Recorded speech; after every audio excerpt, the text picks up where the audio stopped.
Riz, every time I say your name now, I just think of that little fucking Ozempic ad who's on everyone's page. You know, the little 9-year-old who goes like this, like the Rizzler or whatever. Oh, you know, I heard of it. I never actually saw that. Oh my God. You're not missing much, Okay. but he's on every single page now ever. He's on every show. You can't get away from him.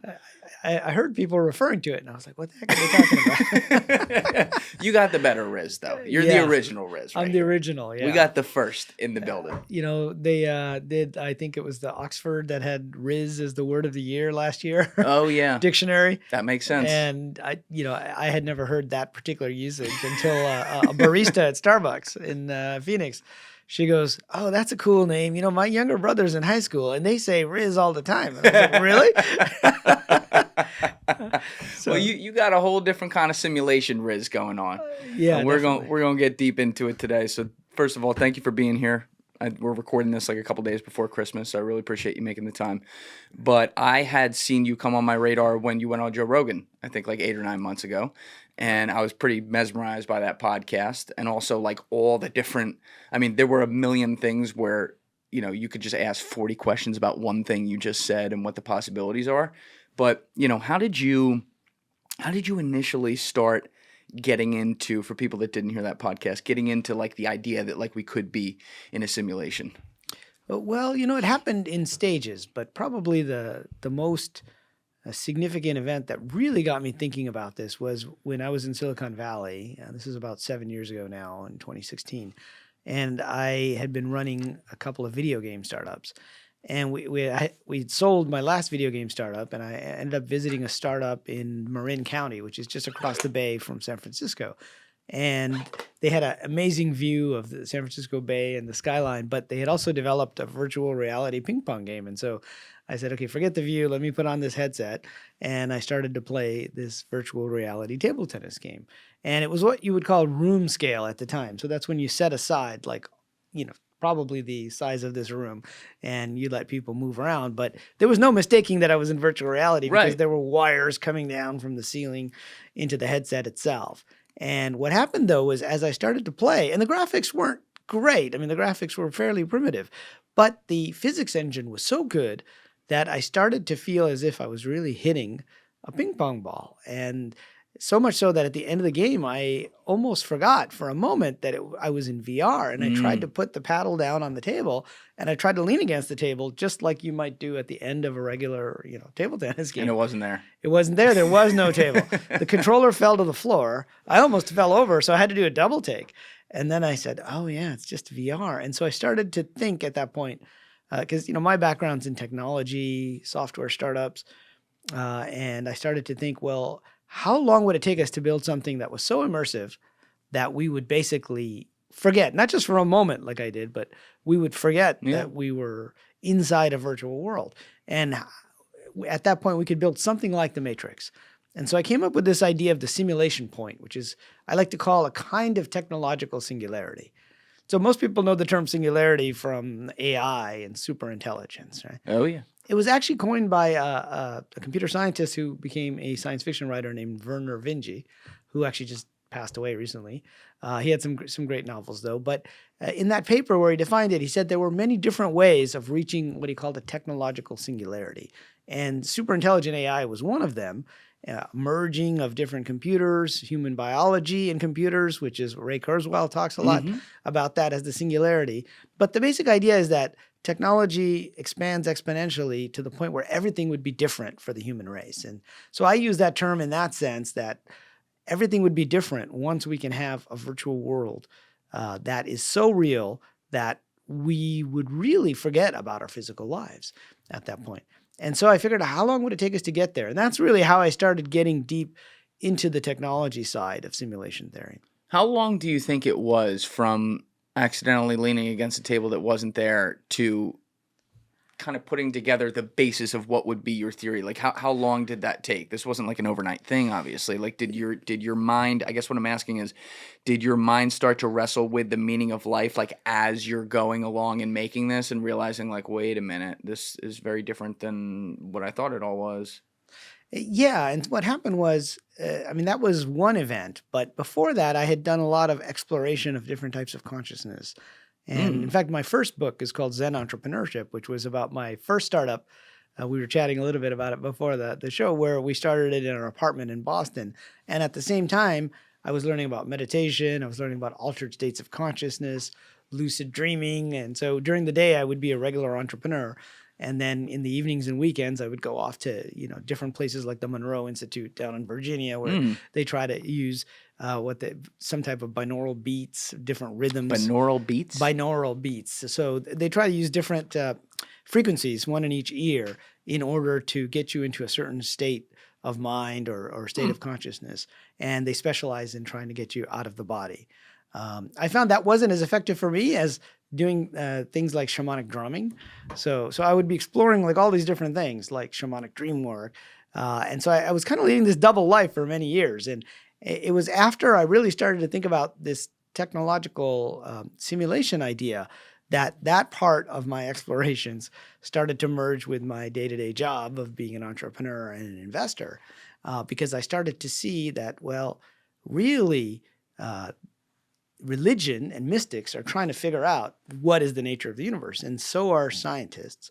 They're trying to figure out what the truth really is. They're just different paths to try to get there. And so then I started to do a lot more research into quantum physics. And the more research I did into quantum physics, the more I found that there really is no such thing as a physical universe, right? Like what's the evidence for that? Like this table, right? It seems physical, right? But it's 99% empty space, really. And if you go into the atoms are mostly this electron cloud. So it's mostly empty space, and you have the nucleus, right? Which is where the matter is supposed to be. Oh. And then you go in the nucleus and you say, well, there's these subatomic particles, and they're kind of small, and they're not really that solid. And so there was a physicist named John Wheeler, who was at Princeton, and he worked with Einstein and Niels Bohr. In fact, it was his student that came up with the multiverse theory, which we can talk about later. Oh, we will. Yeah. So, and Wheeler played a big role in my own explorations, and he came up with a phrase that was kind of appropriate here. And that phrase was "it from bit." And so what he was saying is, if there's anything that's a physical object, like let's say this coffee cup, it actually consists not of matter, but of bits of information. Because he said, when you go right down to it, if you think of those Russian dolls, what are they called? Like babushka or something like that. Yeah. You go down and there's nothing there. And he said that basically at the core are what are called properties of particle. What distinguishes one particle from another are just these properties. And the properties are answers to yes-no questions. And that is the basic unit of information. That's the bit, right? One bit is just a 0 or a 1. So that's pretty much information theory is all about bits and how do you move bits, what happens to these bits. And so he said that basically particles can be defined as bits of information. And then you build up that information into something physical. And so the more I looked into quantum physics and things like the observer effect. The observer effect? Yeah. So the observer effect is one that has been talked about a lot, where a particle of light could be a wave or a particle, and you have this double slit experiment. I'm sure we could probably bring up some diagrams of it, but I think it's better described through Schrodinger's cat, which is something that I think most people have heard of, right? Yeah. We talked about that with Michio Kaku and Brian Keating and Lawrence Krauss. A lot of people talked about that. Yeah. I mean, you can see different versions of the double slit experiment. But the basic idea is that if it's a particle, it should go through one slit or the other, right? It can't go through both. But if it's a wave, then it can go through both, and you see an interference pattern. And it's not until someone measures or observes the particle on the other side that you really find out which slit it went through. And when that happens, it looks as if it just went through one slit. But if nobody is observing that specific particle, you look at this interference pattern, it looks like it went through both slits. And so it's this particle-wave duality that's at the core of this problem. And similarly with Schrodinger's cat, the idea is you have a box, it has some poison in there and a cat, and after an hour, there's a 50% chance the poison gets released, the cat dies. There's a 50% chance the poison doesn't get released and the cat is alive. So we say that the cat has two possible values. Yes. It's in what's called a state of superposition. And that's a term we use in quantum computing, which we can talk about a little bit later. But the basic idea is that there are two possible values for the property of the cat called aliveness, right? Or is it alive? And what quantum physics is telling us is that both of those properties exist until somebody observes it or somebody measures it. And that's just really bizarre because it's counterintuitive. I mean, think about it. If there's a cat in a box with some poison, it should be either alive or dead. It can't be both. But quantum mechanics is telling us it's both. And so that just never made any sense to me. Not so much that it hasn't been confirmed. It's been confirmed by experiments. But the point is, why would it work this way? And that's something nobody has a good answer for. And so there's different interpretations. There's the Copenhagen interpretation, which is that there's a probability wave. So you have these probabilities and it collapses into a single state. Let's say the cat is alive. Or the multiverse idea where you've got one universe where the cat is alive and one universe where the cat is dead. But, to me, the whole idea of the collapse of the probability wave sounded a lot like what we did in video games. And the reason we can have fully interactive 3D worlds. I mean, you've probably seen or played, various games, Fortnite, World of Warcraft, all of these three-dimensional MMORPGs, massively multiplayer online role-playing games. And the reason we can render that is we only need to render the part of the world that you are observing, or your character, your avatar, as it's called, in the game, is in one part of the world. So we don't have to render the whole world on our computers. And that was an important breakthrough because before that, if you think of like games back in the 80s, so I grew up in the 80s and I played classic games like Pac-Man or Space Invaders and these types of games. And if you look at those games, there isn't the 3D perspective, but also in those games, they've basically got pretty much the world laid out. You can move to the left or right. It's procedurally generated that eventually became side scrollers. But more or less, the bits are there. But with these more 3D games, what happens is that the rendering engine and the physics engine work together to figure out what part of the world can you observe, and only those pixels are shown. And then when you go to the right or to the left, you can kind of bring the next set, but you calculate those pixels.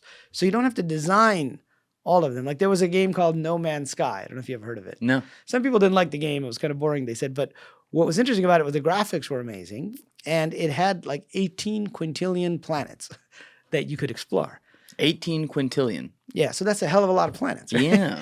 There's no way any video game company, design team could have built all of those, right? No. So they relied on, and this is before the recent AI burst that we've had. Yeah. Now we can generate using AI all kinds of worlds, but back then that wasn't that common. And so they used procedural generation to create all these worlds. But what does that mean? It means it uses different algorithms, like fractal algorithms or different statistical algorithms, a bunch of algorithms in complexity theory, and cellular automata that you can use to try to make something look like real water. But the point of that was it would render that when you got to that part of the world. It didn't have to render all the pixels for 18 quintillion worlds. And it turns out 18 quintillion is 2 to the power of 64. So it was 64 bits. And that's why we have that specific number. So that was a clue. But my larger point was the rule of video games, at least three-dimensional video games, is we render only that part of the world which you can observe and which you can see.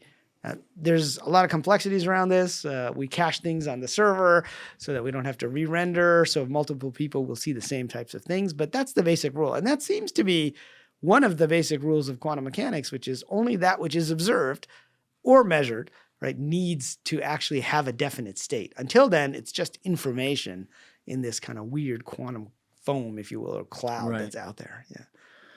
Where does the thing that kind of confuses me on the video game example versus like an actual simulation theory that we would be a part of is the concept of free will, though. Because when we're playing a video game, like if I'm playing Grand Theft Auto and I want to go run over some chick and then rob some bank or whatever, I'm making the character do this, and the character is completely unfeeling and unknowing to what's going on as far as we know. And then you look at our world right here where there are all these concepts of good and evil and beauty and ugliness and happiness and sadness and emotion versus lack of emotion, whatever it may be. And, if I decide to take this right now and throw that up there against the curtain, that's a completely ridiculous thing that makes no sense to do, but I just decided to do it. Are you saying that something is controlling me that just made me do that, and I've convinced myself that I actually decide to do that myself? Well, this is where we get into another aspect of simulation theory that I like to call the NPC versus RPG Right. axis. And so I like to say there's two flavors of simulation theory, but really they're not different flavors. They're more of an axis.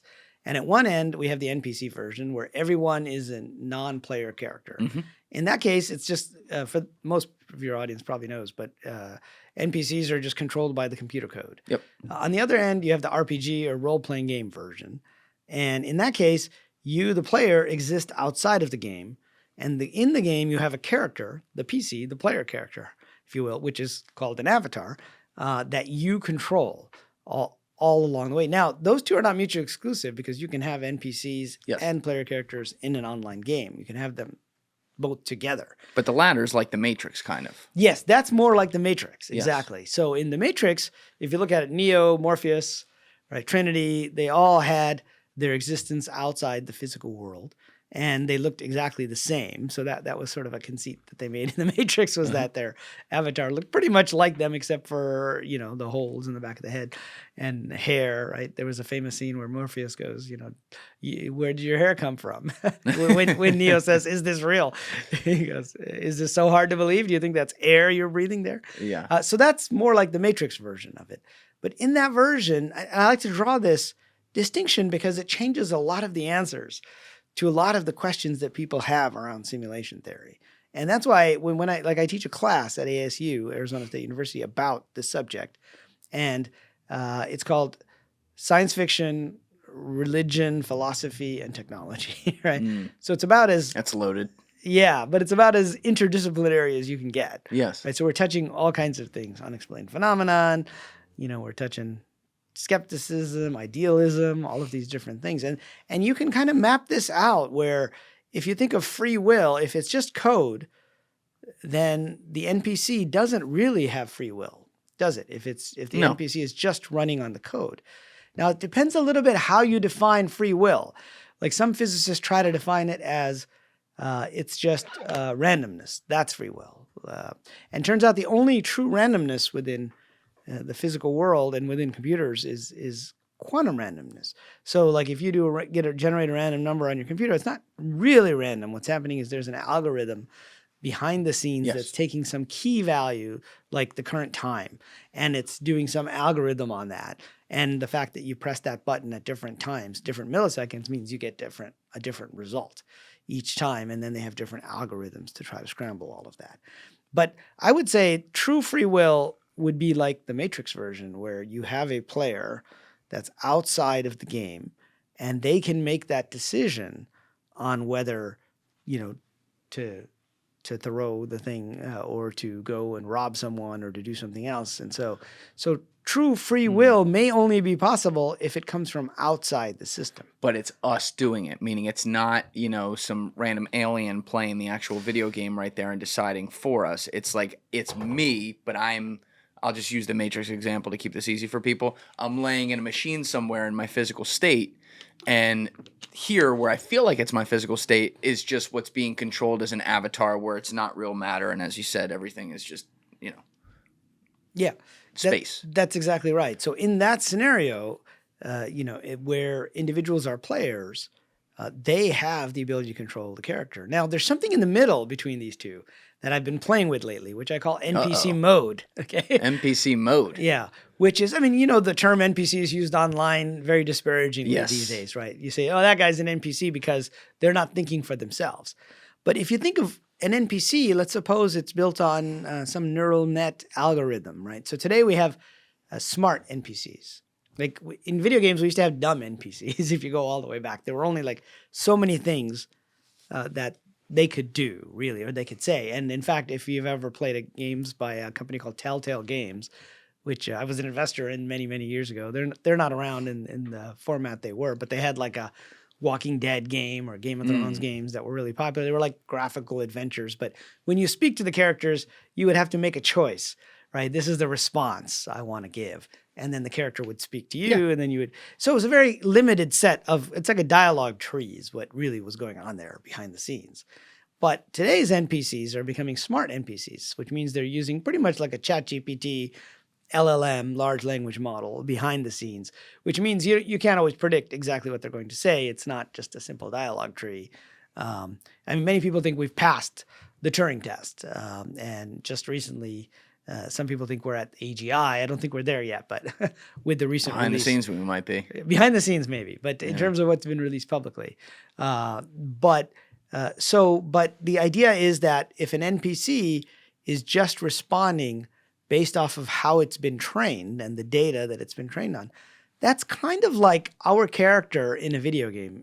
If we're an avatar, it has a certain race, certain background. Like when I was a kid, I used to play Dungeons and Dragons, and we would choose our characters. We would say like, okay, I want to be an elf, and I'm going to be a wizard as my profession, and then you would roll the dice, and you would get like strength, agility, charisma. Like you would have all these little attributes, right? And to be honest, most RPGs still do some variation of that. They let you choose certain things, and then they have these attributes behind the scenes. But if we are choosing our avatar, now let's step away from the Matrix idea where it's exactly the same outside and inside, like you're the exact same person. And this is where we overlap with the spiritual side, because in pretty much all the world's religions, or most of the world's religions, you have this idea of a soul, and then you have this idea of a body. Right. And so, the more I looked at the different religions of the world, and I looked at the scriptures and looked at what they're actually saying, you'll see they used techno-scientific metaphors to try to explain something that is very mysterious. So, for example, in the Bahgavidad, which comes from the Hindu tradition from many thousands of years ago, probably one of the oldest texts, religious texts that are out there, they use a metaphor that says that the soul puts on the body just like the body puts on garments, puts on clothes, and then they take them off again, and then they come back, and they go back and forth, right? So you're taking off one set of clothes, you're putting on another set of clothes. And then turns out in the Islamic traditions, Rumi, who has become popular in the West because of his poetry, he was a Sufi mystic, he used the exact same analogy. He said the soul puts on the body like a set of clothes. Now, they don't necessarily have reincarnation like in the Hindu traditions, but the basic metaphor they're using, it turns out it's a technology. Clothing is a technology, right? That's how we understand things. In Buddhism, we have the wheel of samsara. The wheel is probably one of the most important technological inventions of all time. It's up there. Top Right. 3. Yeah, definitely, right? So we use these technological metaphors to explain something that is very mysterious. And I like to say, I think most religions were founded when somebody peeked outside the simulation, right? They saw what it was like. They saw what their actual character was like. And so where I was going with this was... How would they have done that? I'm sorry to cut you off, but what do you mean they peeked outside? Well, so one way or another, most religions are founded by somebody that has what's sometimes called a theophany, which is when the divine makes an appearance in physical form inside the physical world, or they reach some kind of enlightenment using, let's say, yogic techniques, fasting, psychedelics, right? There are all these different ways that people might have an enlightenment experience. I mean, if you look at the Buddha, he studied for 7 years as an ascetic, and then he was sitting under the Bodhi tree, and finally he realized, oh, this is what it's all about, right? So he had an enlightenment experience. Whereas if you look at, say, in Islam, the Prophet Muhammad was in a cave in the month of Ramadan fasting, and suddenly the angel Gabriel appears to him, and he grabs his head and he says, repeat after me, right? That's a theophany. That's when something just makes its way into, maybe a little DMT too, but yeah. Possibly a little or it sounds a lot like some of these other contact experiences. I don't know if you ever had Diana Pasulka on your show. I haven't had her on. She was on my buddy Danny's show, and then she was on also Jesse's, and she's been on Joe Rogan too. She's been on everything now. Yeah. She's been on quite very a few. fascinating. Yeah, and so she talks about the similarity of modern contact experiences with different religious traditions back then. And so my point is that what happens is that somebody has one of these experiences. And these experiences are still going on. Near-death experiences people have. I mean, people aren't starting new religions so much these days, or maybe they are, but they're... I can find a few, I'm sure. Yeah, they take a while to become popular enough to be called a religion, right? They start off as cults. That's right. Like early Christianity, I'm sure, was, the cult of Jesus, and then eventually it became the state-sponsored religion of the Roman Empire. Right. So these things take time, usually. That one took 300 years. Yeah. Yeah, it took a while, right? And then, transformations happen. along the way. And, with Hinduism and Buddhism, like with Buddhism, you can trace it back to a single person, but really it grew up within the Hindu traditions, which, there's so many different, what they call the rishis, who are like these ancient sages who wrote the different Vedas. So it's hard to pinpoint exactly, but they all point to the same idea that they were able to realize the truth. And so I think where I was going with this was the true nature of the world may be what's called ineffable by scholars. So ineffable means unable to be put into words. And we hear this sometimes from near-death experiencers. I don't know if you had any near-death experiences. I haven't had one, but there's a guy I'm gonna have in who talks with a bunch of them, I think. Okay. Well, there's a guy named Daniel Brinkley who wrote Saved by the Light back in the 90s, and that was my introduction. And he got struck by lightning. He was like dead for like 28 minutes. And 28 minutes? Yeah, some number in that range. I don't remember the exact number, but it's over 20 minutes. And How does your brain stay alive for that? Well, that's the big mystery with near-death experiences, right? But then he also had many of the stages that people report in a near-death experience, which is, floating over your body is one stage, going through a tunnel and seeing the light. You're met by a being of light. You could call that person an angel. You could say that's God. People have different interpretations, but they almost always are met by either a being of light and or somebody that's, from their family, maybe that is passed on, that's meeting them on the other side. And so he went through a bunch of these different experiences. And the most important that when I learned about this from Daniel, and then Raymond Moody was the guy who actually classified all of this. And he's the one who got Daniel to, start talking about his experiences publicly. Back in 1975, Raymond Moody wrote the book Life After Life, which is where the modern term near-death experience comes from. But the life review, what he calls the panoramic holographic life review, to me shows us the meaning of the game that we're in, the meaning of the simulation. Like, how are we scored? What is it we're looking to do? And there's great overlap between the life review and what you read in the different religious scriptures. They just use different terminology for the same thing. They had to use terminology that people would have understood, a couple thousand years ago. Right? Are you saying like linguistically speaking? Yeah, as linguistically far as and metaphorically speaking. Okay. Right? So for example, I'll give you an example of a metaphor. Please. But I got on the near-death experience at this point by saying that they talk about the music they've seen, the love they felt, and they say I can't put it in words, right? And so they have to use some terminology. And so in the Quran, there's something called the Scroll of Deeds, and in the Bible, there's the Book of Life.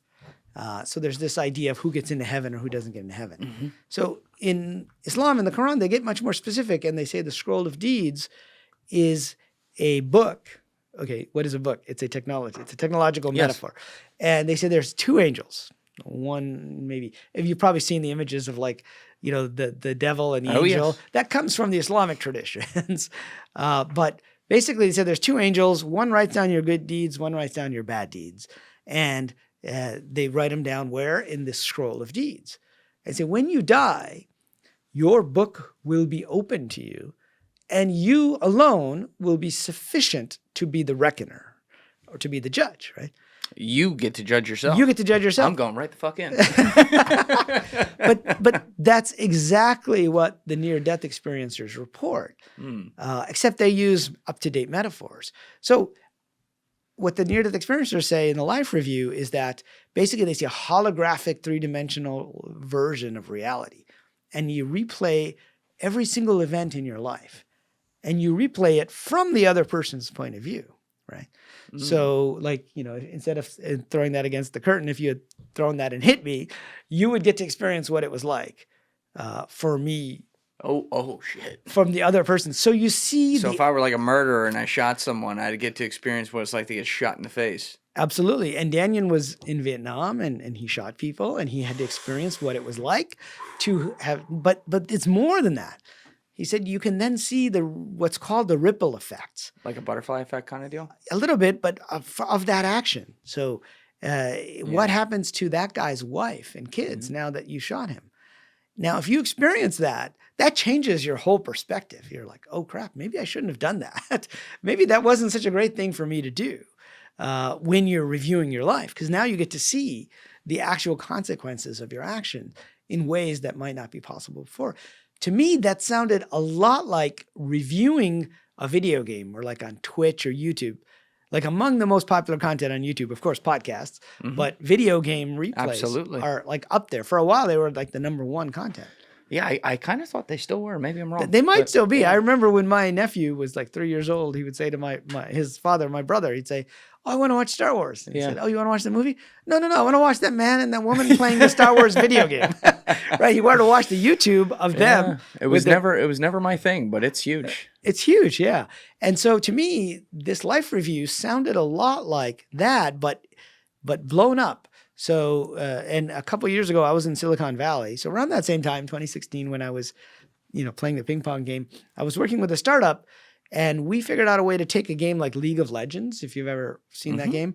It's like one of the top esports games, at least it was at the time, or Counter-Strike Global Offensive, which is a first-person shooter. In fact, this is almost a better example. And what we could do is we could take you back to any point within the CSGO gameplay, because it's a three-dimensional world that you only render the parts of it that you need to. And so you could go to any XYZ coordinate and XYZ T, meaning time. So you could go to any point in the game and you could see what it was like to be shot by yourself. And we'd put on a virtual reality headset and we could replay League of Legends or Counter-Strike Global Offensive. And we could basically have you experience visually only, of course. But the life review sounds a lot more kinesthetic, immersive, right? You actually feel. Like I talked to a woman not that long ago who said that, she said something to her mom when she was young and that upset her mom. And then, when she had a near-death experience, she got to experience what it was like to be her mom in that situation. So you get to see the effects. Now, going back to how they describe the scroll of deeds. So I was invited to an Islamic conference in the UK last year, and there was, Islamic scholars from like Cairo, London, Germany. There was an Ayatollah from Iran. Literally, there was an Ayatollah from Iran sitting there, and I'm You're like, you got this all wrong, pal. Yeah, I'm like talking about NPCs in video games, right? You could tell he was like turning to the young guy next to him. What is he talking about? What's a video game? What's an NPC? But what I said to them, which actually did resonate with that group, was that the scroll of deeds doesn't mean there's a physical book with 7 billion times 2 angels writing down with a feather pen, and, Riz went to New York today and then he went and saw Julian, right? That's just a metaphor. Today we would say what's happening is everything is being recorded in the three-dimensional world and it can be replayed. And the angels are just AI recordings in this case. AI recordings. The recording angels in this case. The 2 angels that write down everything. I mean, you don't need conscious entities to write down everything. You can just record everything that's happening. But they needed a way to describe that a couple thousand years ago or 1,600 years ago when, say, the Quran was written. You couldn't say, oh, that's a video recording and you can replay the video recording from, that just wouldn't make any sense. So they said, here's a book.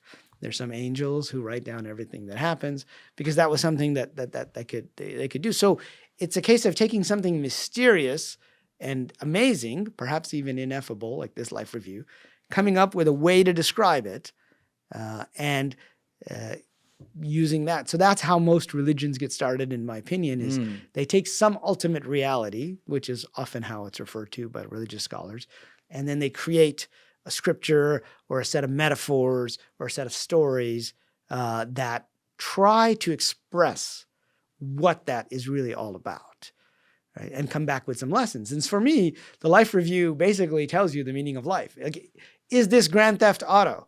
Well, that means, if you're going to steal somebody's car, you're going to, let's say shoot them in the leg, you're going to have to experience what it's like to get shot in the leg. And you're going to say, maybe I shouldn't have done that. Maybe that wasn't the purpose of the game after all.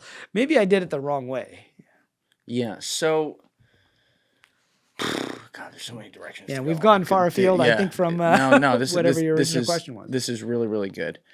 With religion, though, when you talk about they create the stories around it that kind of uphold whatever the idea that it was supposed to be that formed, do you think, based on your studies of all these different religions, that a lot, in your opinion, like a lot of stories are fictional and they just set it to try to wrap around the main idea? Or do you think that there is also historical truth built into some of these incredible ancient texts?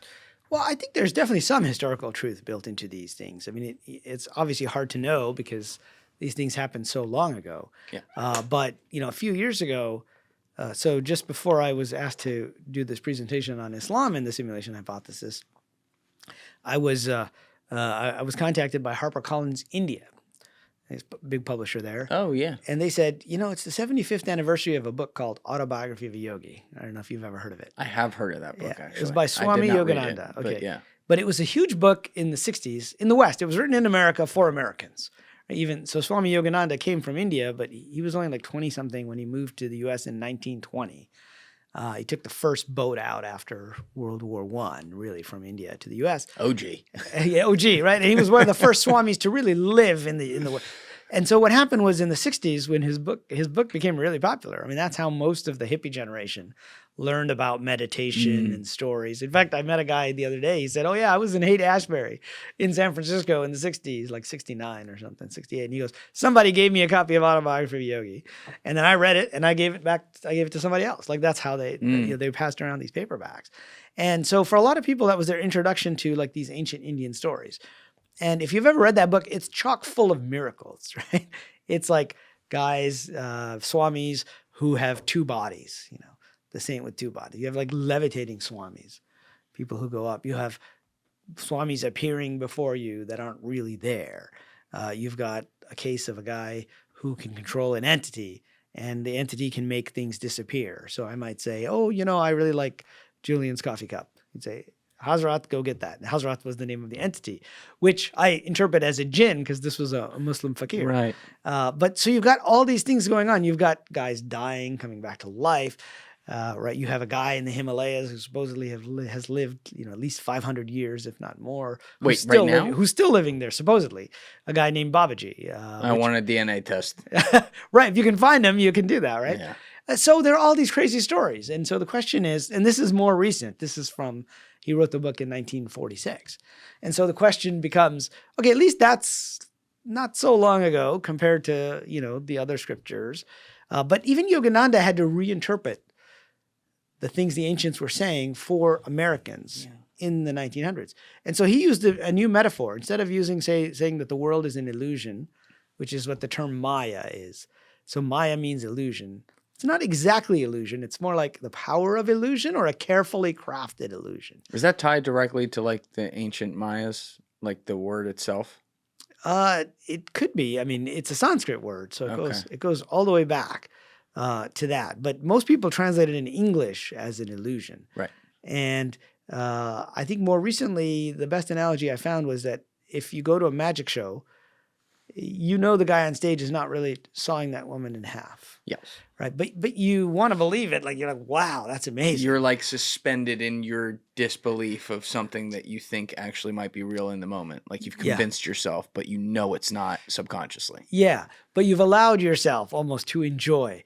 And so the idea is that Maya itself is like we have decided to immerse ourselves in Maya in order to have these experiences. And there's an old Hindu story that's pretty interesting. It was the god Vishnu is approached by this warrior named Narada, and he's a proud warrior, and he says, "I want to understand Maya.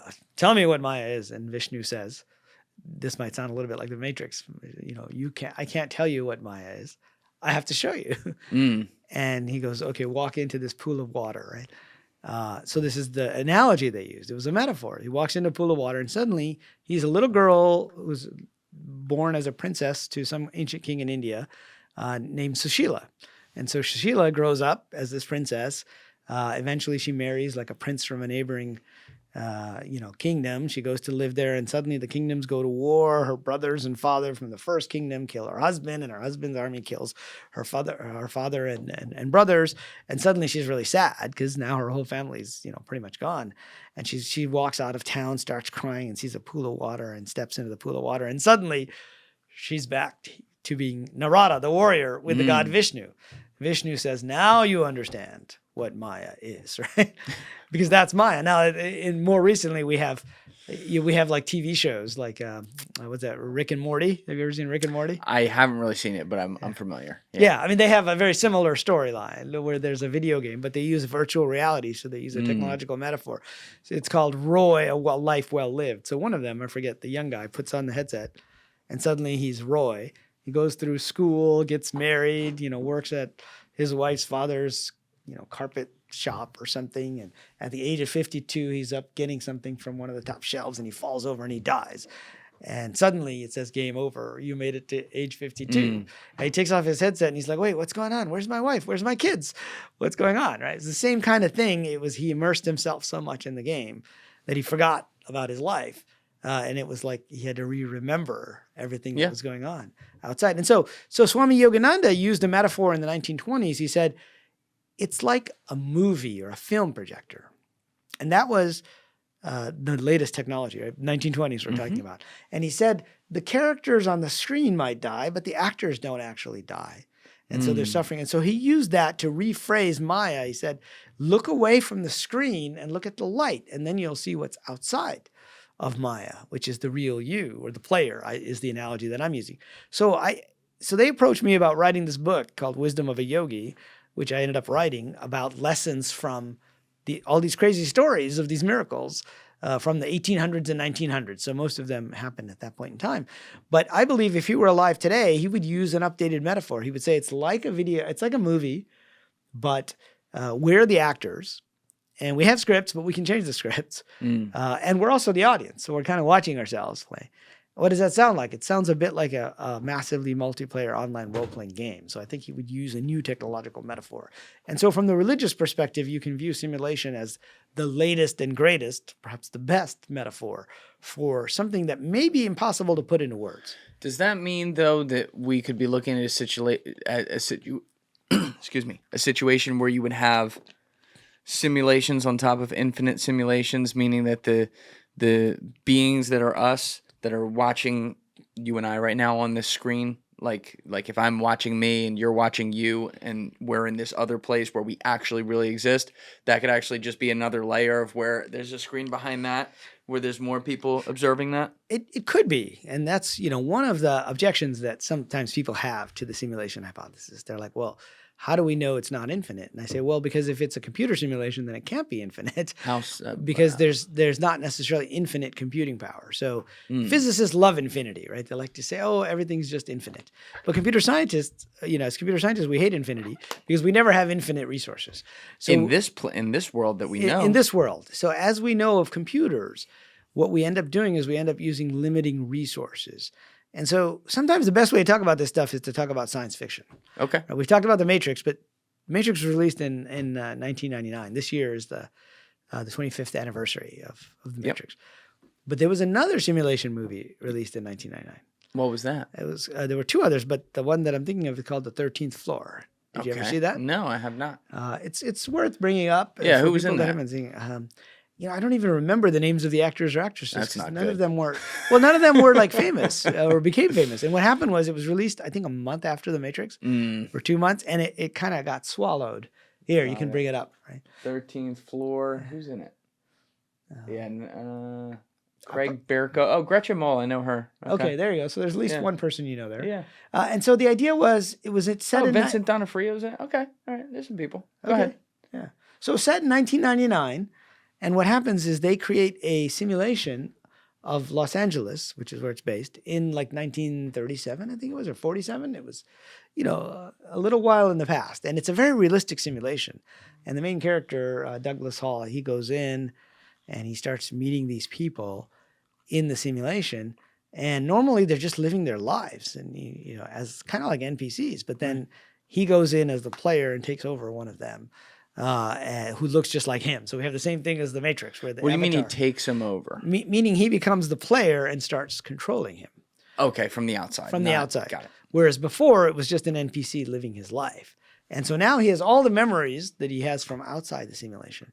Now, what happens, and I'll give away the ending here because, it's a spoiler alert. 25-year-old movie. If you haven't seen it and you don't want to know what happens, pause now.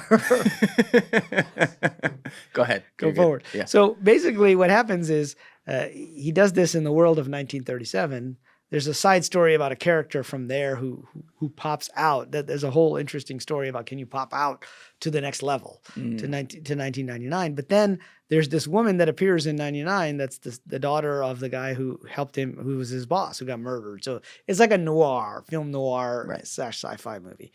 And turns out he sees the woman again, and she doesn't remember him. She's just a clerk in a grocery store. And he doesn't know what's going on. And then suddenly the woman appears back like she was. And it turns out she is from the world outside of 1999. Okay, so the world of 1999 is a simulation. And within it, they created a simulation of 1937. Okay. I think, correct me if I'm wrong here, I think you're getting to the tributaries of time example that's very similar to what Michio Kaku talks about. Similar, but I'm doing more nested simulations at the moment, which is... More nested simulations. Yeah, like what you were just asking about. Is it an infinite number of simulations on the way up? So let me finish this, then we can talk more about that. So the 1999 is a simulation, and she's from the year 2024, this year, 25 years in the future. And they had created the simulation of 1999 as what's called sometimes an ancestor simulation, is Nick Bostrom's term for it. Yeah. And we can talk more about Bostrom's theory. Oh, yeah. Super intelligent. I read that in 2019. That blew my mind forever. Yeah. But so Crazy book. She says to him, we have to shut you down. We're shutting down your simulation. And he's like, why? She goes, well, we created thousands of simulations. So there were more parallel simulations, but thousands of them. But you're the only one that created a nested simulation inside your simulation. And so you're using too much computing power. I mean, I don't remember all the details of the plot here, but the basic idea was they had to shut it down. So just because there's a simulation outside of this one and there might be one more, doesn't mean that there isn't a place where it stops, right? Just in the same way that, people who experience these things when they die, they might experience a beautiful garden. They might experience a crystal city. With near-death experiences, they come back reporting these things. There's a guy named Dr. Eben Alexander who talks about these natural landscapes. It's very common to have these natural landscapes where the being of light takes them. That is a kind of simulation outside of this one, perhaps. But it doesn't mean that it's infinite. You can basically limit based on computing power or some other reason. But time is also totally relative here, because to us, like, a lot of time might be the length of time an old person lives. Like if you live to 100 years old, that's a lot of time. Or if you look at it more like you should in the context of the history of Earth, and we go, okay, well, we can point to human civilization 100,000 years ago, 150,000 years ago, 250,000 years ago, whatever it is. And like, that's a lot. But in another dimension, that may be just a blip of what they have, which means if you look at Moore's law on our end, where technology increases at this exponential rate, which isn't going to happen forever, but it's happened to this point. Like, who's to say that along that exponential curve, and even when it topped out to not being quite exponential, these other areas that would be operating a simulation are so far beyond what we can even conceive in computing power that it's like this would be a joke for them to be able to compute. You know what I mean? Yep. Yeah, very much. So first of all, I think the first point you made is an important one, which is that time inside a simulation or inside a computer program is different from time outside the computer program. And that's true because within any computational process, the shortest amount of time that you can measure is actually by the clock speed. The clock speed. The clock speed of the processor. So you've probably heard like there's so many megahertz that a particular, chip, semiconductor chip can do. Right. That actually means cycles per second. So how many millions of cycles? And that's right. Each cycle has, you can think of it more or less as an operation, a computing operation. When I was a kid, I remember trying to learn to program in BASIC, and then I was looking in these old magazines like Byte magazine, and they had like all this assembly codes. I don't know if you ever heard that term, assembly code, but it's like getting down to the level of the processor and giving it commands by using hexadecimal. And the hexadecimal commands basically are doing very low-level things that the processor can do. But so each of those happens within one cycle of operation. Now, that doesn't mean that has anything necessarily to do with what's going on outside the simulation. So one way for us to potentially figure out if we're in a simulation is to figure out if time is quantized. Quantized. So the whole idea of quantum physics comes from Max Planck, who realized that certain particles when he bombarded them with energy, they could only have certain values. So meaning they're discrete, meaning like 1, 2, 3. And you couldn't do anything in between. You couldn't go 1.756322. Like there's a limit at which you have to jump from one to the other, and that's called a quantum leap. And so it's almost like nothing happens to the particle until it goes to the next level. You know, so you can think of a pixel in a video game, and you could say, well, I want to change the RGB color from, you know, 251 to 251.333. Nothing will happen because the color won't actually necessarily change until you get to 252 or 253. That's right. So you can think of it as that's what quantized means. So most people think there is an element of quantization to space, to physical space. Like there's actually a smallest amount we can measure. We can't measure anything less than that amount. And that's called the Planck length for Max Planck. And basically anything below that, it's almost like a pixel. That's the analogy that I like to use. So it's like, it's what we have the capability of being able to measure right now, meaning we, in the future, maybe could be able to measure something smaller. They're saying that, according to quantum physicists, right, and I'm kind of relying on them at this point, they're saying you can't measure it less than that. We don't know why, but that's like the smallest amount you can possibly Doesn't that measure. go against the infinite loop of math, though? It does. And so this is a big problem. Quantum mechanics is about quantums. Yes. And mathematics is continuous, right? And computer science is not necessarily continuous. It deals with discrete bits, which go up. And so that's one of the big issues, right, with this idea of reality. And we don't know that reality is continuous. But in fact, we know there is a minimum pixel distance, which is this Planck length. We also don't know yet if there is a minimum time. Like, can we not measure below that time? And if it's below that, it means time is happening discretely, which is what happens in a computer program. Wait, you lost me for a second. The minimum time? Yeah, the minimum amount of time between which we can't really measure anything below. Meaning that. like a nanosecond or whatever. Yeah, if you go down, it's like 10 to the minus. Yes. It's like way smaller than a nanosecond. Gotcha. Right? I was thinking of something different. Sorry. Go ahead. Yeah. So it's like the minimum amount, like in a program, in a computer program, I mentioned the clock speed. I did that for a reason. That is the minimum amount of time the processor can actually run something and do. You can't do something in half a clock speed because the processor is not running. You can mathematically say clock speed divided by 2. You can get a number in math, but that doesn't necessarily correspond to anything that you can physically measure inside the computer program. So similarly here, in physical space, getting back to it from bit idea, you know, so not only are particles just bits, but there's a minimum length, and which is kind of like a pixel. And why would space be quantized? Why wouldn't it be continuous like mathematics? And so it shows that mathematics may not be the ultimate way to understand all of reality. What would be then? Well, so there's a guy named Stephen Wolfram. I don't know if you ever. Oh, I know Stephen Wolfram. Yeah. So you know he invented. I don't know him personally. I just know him. Mathematica, which is a software that's used by many engineers, and he got interested in cellular automata back in the 70s. He was one of the pioneers of this space, along with a few other people like Ed Fredkin, who taught Richard Feynman how to program computers, and Feynman came up with this idea of quantum computers. You know, partly because of his work with Fredkin, who was at MIT, who was talking about cellular automata. So cellular automata, most people have probably seen images of the game of life. We can probably bring it up. It's like called Conway's Game of Life. Conway's Game of Life? Yeah. It's just a set of squares. Okay. And you have rules on which squares should light up and which squares shouldn't. So if you just look at you can see like some of the images there. You want the fourth one? That one? No, let's go to the one before that. Right there? Yeah, Okay. so these are showing basically if you follow these little rules, each of the cells, which is like a square in the grid. Ah, yeah. Let's see if you can find a video of it running, because I think that's a better way for people to understand it. Is that a video? Yeah.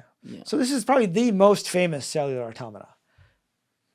And so if you watch it, it's like the fucking drones up in the sky right now.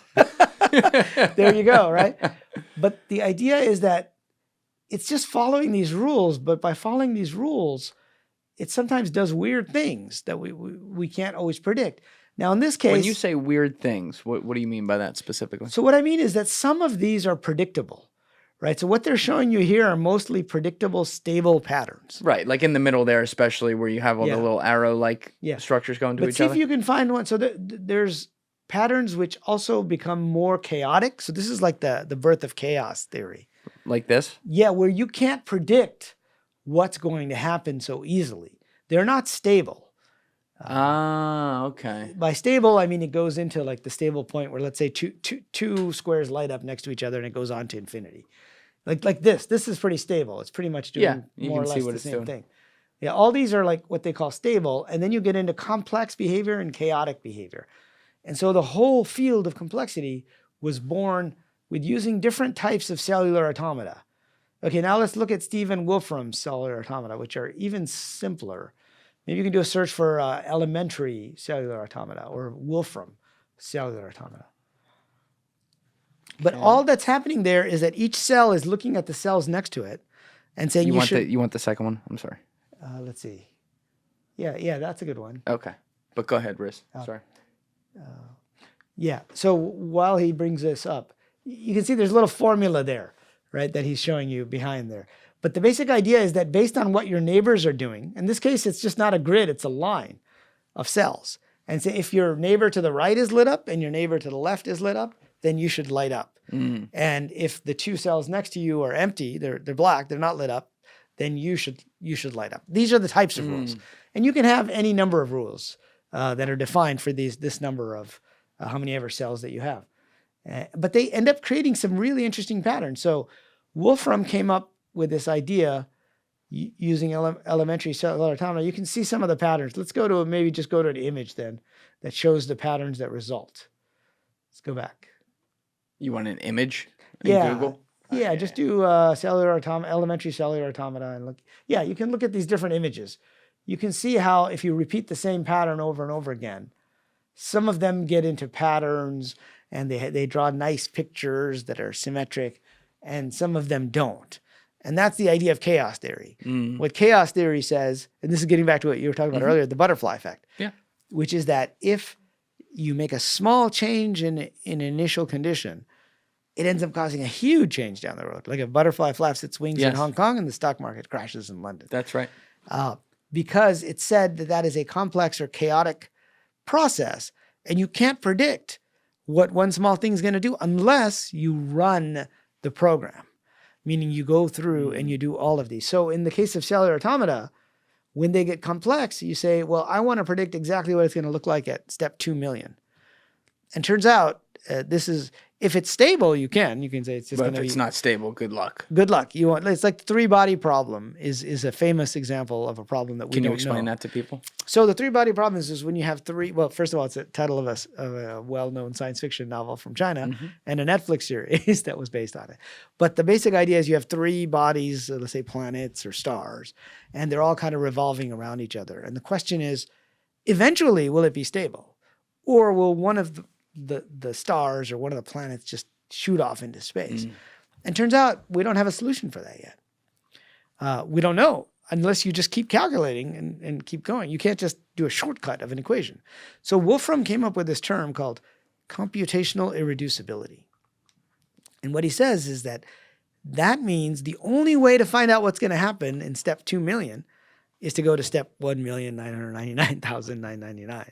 And the only way we can't solve for it. You can't solve for it quickly. You have to run the program. You have to let it run, and you can simulate for it. So computation becomes, rather than math, computation becomes the process by which reality evolves. And so he's got a whole physics project now called the Wolfram Physics Project, where he says you can derive some of the rules of relativity from these types of very simple rules. And these are really simple rules. So he'll say every point in space-time think of it as a point, a node in a graph, what's called a hypergraph. And I get into this a lot in my second simulation book, The Simulated Multiverse, cellular automata, complexity theory, and because I kind of tied it to this idea that there might be multiple timelines going on and stuff. Where that's going to be multiverse, obviously. Yeah, that's going to be multiverse, exactly. But if we think of the universe as a computer program, that's a different way to think of it than using standard physical equations.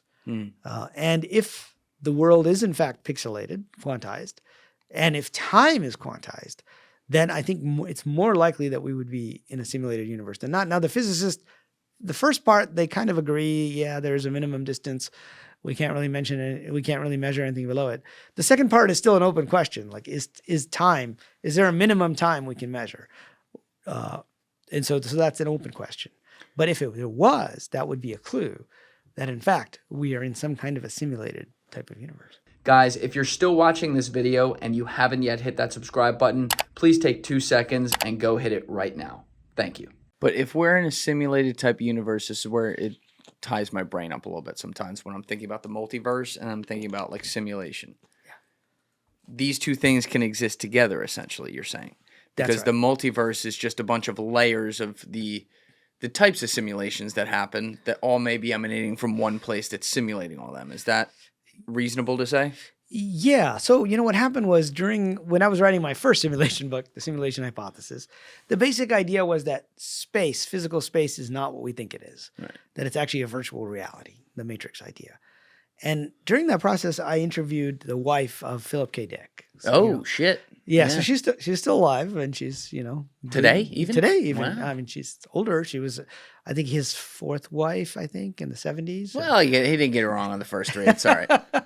Right, but and she wrote a book about his life, and so I interviewed her as part of my research because there's a famous clip. In fact, let's see if we can find that famous clip of Philip K. Dick saying we live in a computer programmed reality. Yeah, I love that.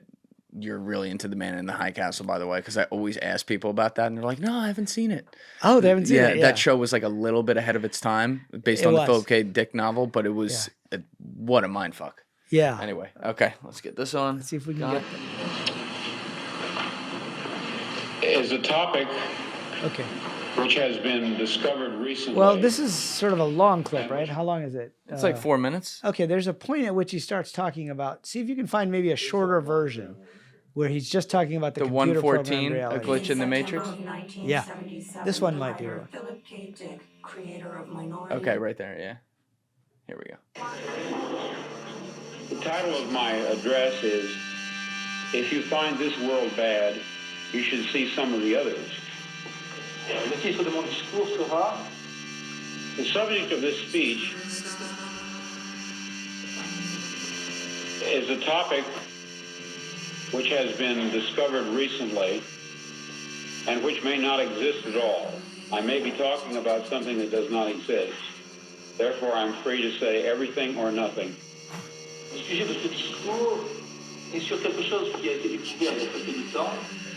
We are living in a computer-programmed reality. Okay, it stopped there. And this was actually, I think... And by the way, if that was copyrighted and you guys didn't just see it, we just watched Philip K. Dick essentially get real dramatic and then look out at people and say, you're living in a computer-generated programmed reality. Right. Now, what he actually said, if you listen to the rest of that clip, so he said, we are living in a computer-programmed reality, and the only clue we have to it is when some variable is changed. Some alteration occurs in our reality. And then he goes on to say, and I interviewed Tessa, his wife, because, that's a famous line that he put out there. But she said, well, look at the rest of his speech. So I went and looked at the rest of his speech. And his next thing he says after that is, you would have the sense of kind of replaying the same scene over and over again. Deja vu. And he actually uses deja vu in the term. Yeah. He says, deja vu could be a sense that I've said these same words before. I've been in the same place before. And if you read the rest of the speech, he actually says what he believes is happening is that there are some people outside of the simulation who are fiddling with variables, and they will rerun the variable. Like they will change something in the past, and they will rerun the timeline to see what would happen. And the most famous example of this is what you just mentioned, The Man in the High Castle. Yeah. So for those who haven't seen it. Yeah, please explain the outline for people. It's such an insane plot. Like, I can't believe people didn't get into this. Yeah, well, when he was alive, that was his most well-received novel. It won like all the science fiction awards. But he really became famous when Blade Runner came out shortly after his death in like 1982, I think it was, or 84 is when the movie finally came out. But in The Man in the High Castle, it's about an alternate timeline where Germany and Japan, the Axis powers, won World War II.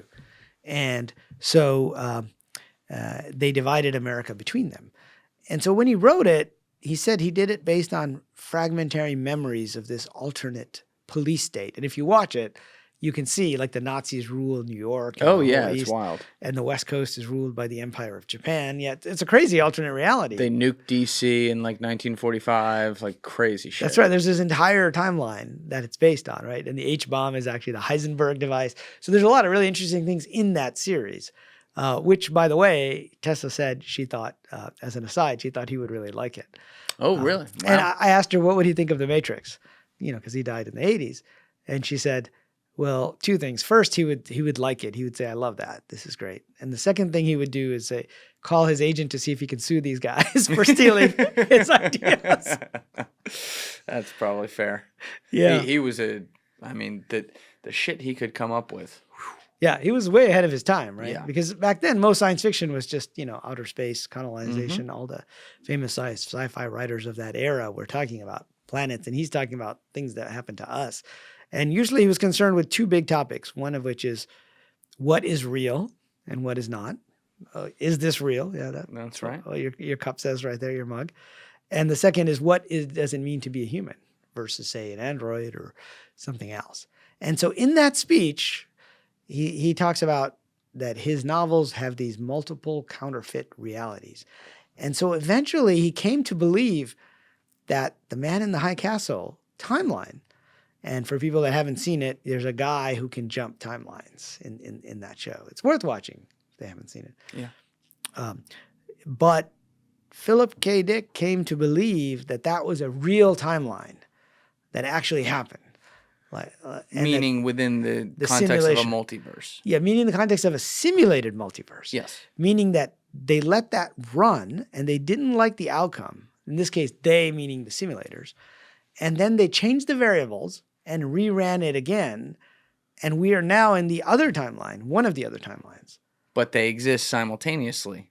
What does simultaneously mean in the context of a computer simulation? Meaning that where the butterfly flaps its wings, in this case, let's say we win versus Nazis win, you create two tributaries off the river now that move and on the same, time value of space, but on a different timeline, so to speak. Yes, exactly. But now consider that if they're actually simulated, it could seem as if they're simultaneous, but really one could run. They could decide if they like the outcome, and then they could run the other one because it would still be T equals 1, T equals 2, 1945, 1946, 1947. It would be the same. So time loses its meaning once you consider yourself outside of the simulation. Time only exists within the simulation. Yes. And so that's what really got me thinking about this idea of the multiverse as a simulated multiverse, because what it means is we could be exploring different versions of reality and then come back and then decide, just like Philip K. Dick's simulators did. We could decide, you know what, that one didn't lead to an optimal outcome. Let's let this one run further. Wait a minute, though. Let's back up for a sec because I'm trying to line this up with the actual plot point. And for people who haven't seen it, we'll try to keep you in the loop here so you can follow. But within that show, you have, I forget her name now, but you have the main character who can see these films. They're like time period exactly what they're supposed to be. They're black and white as if they were filmed during World War II, and now it's 18 years later. It's like 1964. She's living in Japanese occupied San Francisco, and she has access to these films that show the films we know in this reality that we have, which is the Allies winning the war. And she's like, holy shit, there's another reality where they could do this. And like you said, there's people within the show who can go between these dimensions. The one guy was like the Japanese cop who could do it or whatever.